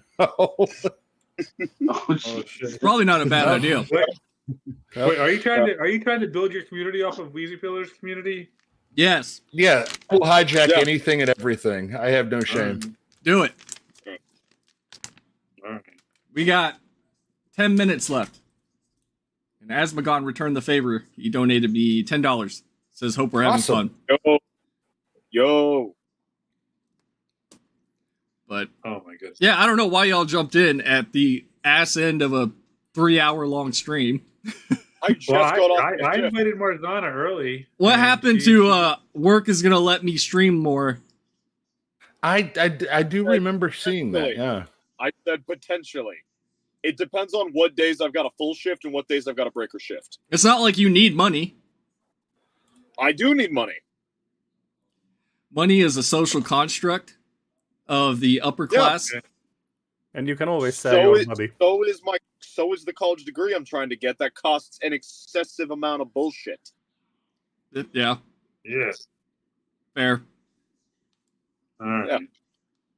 This is also a social construct. Yeah. I mean, if you weren't doing gender studies, No, I'm doing it as He's majoring in Marxism.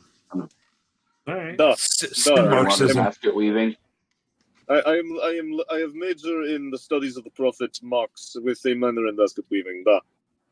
Raptor, did you see that 4.5 miles I put in this morning? In the Discord chat? Well, I put on my Twitter line. No, I haven't, dude. Like, some people just like I'll follow them and then they just never show up on my Twitter feed for whatever reason. Probably because I'm promoting fitness and good spirited fun. Fitness cookie in my mouth. Yeah. Hey you. All right, I'll go looking for that when I get the chance. I need to get some groceries out of my car. Yeah. Thank you for letting me back on Combat. Good talking with all of you. Yep. Later. Take care. All right, later. I'm just gonna dip. Oh wait. Well, we got what 8 minutes left. I don't know. I don't have any more topics for today. How are you going to dip when you're on your own podcast? Like, all right, guys, have fun with this. I'm having now. He was doing that remember early on. At the beginning, he literally dropped out of his own podcast and later, I bitches. know. Okay, I you guys gotta, keep Yes, going. I gotta, Left me to talk. I got a quick question for everybody, and we've kind of brought up adjacent subjects earlier. So Fake East seems to be doing a little bit of, to put it in wrestling terms, a little bit of a face turn. What's everybody's take on this? Who? I have no Oh, idea. yeah, no, I noticed that too. In fact, a couple of us were talking about it. Badger was one of them, and trust but verify. Kind of a trust but verify situation. Yes. For those, I mean, he's a Twitter account that basically he went full woke hammer and was shit hammering everybody he could, and then all of a sudden, I don't know if something happened on that side of the fence, but all of a sudden it was like, "Hey, guys, how you doing over there in the Chud side? Looks Hello, pretty fellow cool over there. Chudsters. Yeah, I want to hang out with the cool kids now." And I'm like, "Bitch, please." Who was that? The big man of E or whatever? The fake one? Yeah. Yeah. The one where his profile's like, "I'm in your hobby, changing your games," or something like that. Oh, I know. Yeah. All I can say is it doesn't take much to piss off that side of the fence. No. And, if you don't pass the purity test for whatever reason, then all of a sudden you're a pariah and you're, one of the bad ones, whatever they want to say, And it's the one thing that I've brought up before is that there is no such thing as a cohesive unit in the Warhammer fandom. I think, even Chudhammer. Well, we're seeing that Netty and right now. Bo proved that there is no unity. There is a Right. multiple-headed Hydra fighting it itself. Everybody has their own ideals. Everybody has their own, it's human nature. And for that side, for one of them to I guess, break ranks and join the other side. To be fair, the side that isn't passing out the purity tests every 5 seconds is generally the side you want to be on, Yeah, I spoke with Metal Man, and I'm sorry, go ahead. Oh, it's like that point I brought up last week with Atlas. It's like, okay, one side says, oh, you don't agree with me 100%, you're bad, you're evil. And then, another side is just like, oh, hey, you're a cool dude. Who are you going to be friends with? Well, I was speaking with Metal Man on the topic earlier today when we were playing Dark Tide, and I said, look, again, trust but verify. Because I said he's going to make a move to want to be in the Legion server. And I hate to use the word, but it's kind of a safe place for everybody to sit down and be able to kind of let their hair down and talk about subjects that may cause a shitstorm elsewhere. And it's kind of a look, put your bullshit aside. So I would be very, very, very suspicious. Let's just put it that way. Yeah, I don't know. Oh, go ahead. Oh, I just said, the thing that makes me at the same time both suspicious and kind of like, okay, something happened on that side is one of the things he's been vocal about is, it's not okay to paint shame. And certain individuals on that side are very much for that. Same with Doxson. That's because they're not fucking hobbyists. That's why. They're activists. They don't give a fuck about the hobby. They don't give a shit about your minis. Yeah. In fact, the whole show minis chud shit boils down to they want to know how much money you've spent. That's what they want to know. Which, if that's the case, just fucking ask me. I would tell you a lot. A lot. But just don't ask my wife. Yeah. It's that. But again, that one. They want to know if you've spent a whole bunch of money and if you're a true fan or not. Yeah, and and that's the thing that makes me think that I mean, it could very well be an angle, but it's also one of the major breaking points for that side. Is the paint shaming, the doxing. Stuff like that. And well, they're not opposed to doing that. Yeah, I know.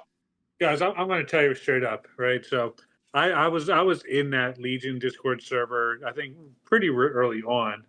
And it sucked. Legion, do better. Basically there's like one private channel for all the cool kids to hang out in, and basically all the other channels are filled with, oh, you guys will never believe what we said in this private channel, That's the private channel's gone. That's pretty much gone. Okay, I'm just saying that when I was in there for 3 days, that's all it was. I mean, this was also 6 months ago, maybe. So yeah, it's pretty much just a bunch of wide open channels, and if you say something stupid, you'll probably get called on it. And there are some people that are a little out of control in there, but as Metal said, he goes, I'm not here to babysit. Yes. So if the community, but then you've got to be careful how much you police. Where do you set the standards? Then you start getting purity tests. So where do you draw the line? I don't care about what people are saying in there. It was just the point is, like, it's supposed to be this place where everybody could, like, meet up, have fun, but basically all it was like, the top 20 guys were in their own chat room, and then it was like, oh, you guys, and then like they was, you would never believe what just happened over here. It's like it was like you were creating a clique within this niche, and it was just dumb. So I was like, all right, yeah, I haven't seen anything like that, so it sounds like it's changed radically. And again, maybe Metal stepped forward and was like, look, we're not going to play this anymore. So. I mean, to be fair, it's not hard to not sit there and call people the N-word and do shit like that. Man, I've sat here for 3 hours and I have not called a single person the N-word. So that's why we keep you around. You're the N-word. No, there is a guy. He's black in the server, and his title is N-word Police. he has admin powers to ban people, and he will. It's probably a good thing to have, especially in something that large. Once you get past a certain point, it becomes almost impossible to sort of keep track of everything that everybody is saying. I mean, I've seen that happen, and not only that, especially why are you attacking Amaranth's mods like that? They do a hard job. After a while, not just her mods, her personal assistant also. Yeah, after a while, it turns into its own entity, and it's like, especially if you have an open invite server, which, thank God, I turned that shit off. Yeah, this one is also no longer open invite. You have to go through some question and review with people. It's like, okay, does anybody know this person? No. Okay, so now they're gonna get kind of grilled on and you're gonna be watched. You'll be watched very closely. So, and that's all I said about the fake Big E was. If you guys were watching me, I don't remember seeing any reposts or quote tweets or nothing. So you did a shitty job of. Well, again, the rules are not basically it's don't start drama. That's the biggest rule in the entire thing. Do not start a bunch of freaking drama. So, if you will, you either be removed or asked to leave. So, all right. Well, the next time you watch me, make sure you're reposting so I can get that engagement. Nah, I don't shit. So, I mean, I just posted a picture of Uncle Ruckus saying, "Hey, what D&D class would he be?" Oh God! I'm just waiting for the rees. I'm just waiting for the rees, man. Cleric. Yeah, it's a cleric, or somebody said a white fighter in a white robe. I'm like, jeez. Cleric preaching the word, preaching the word of the Lord. Excuse me. Following a white god, right? Oh yes, white Jesus. So, what about a white knight? Well, I mean, he could be a wizard, a grand white robes.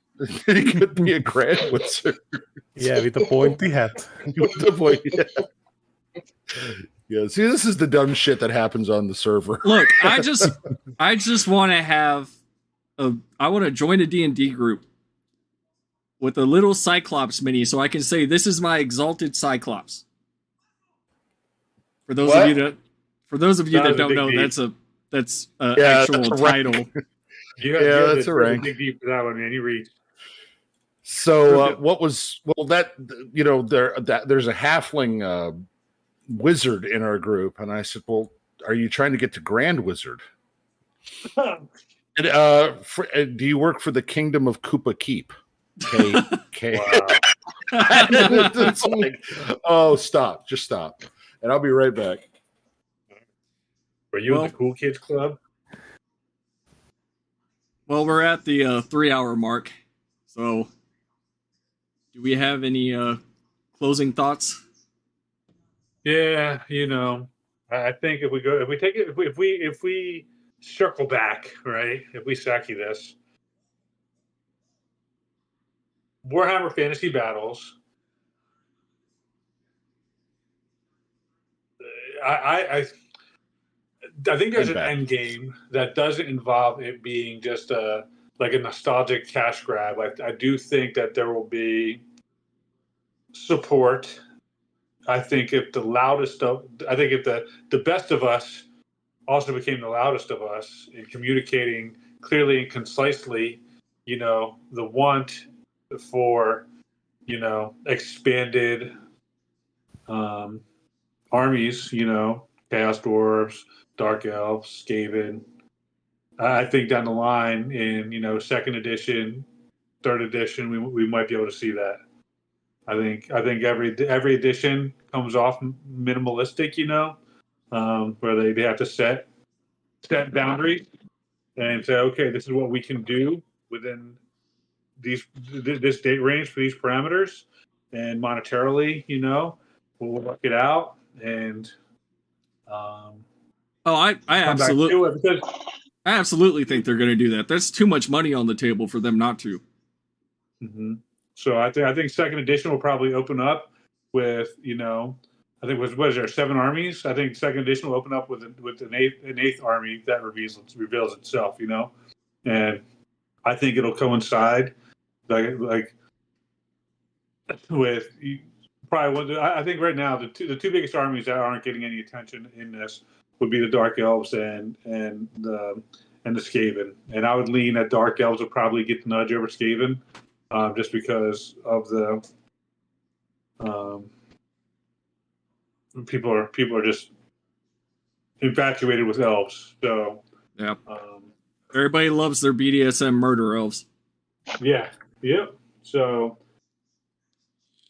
So that's what I think the direction is. I think yes, they're saying 7 armies is what they're doing, but they're definitely. I think it'll expand.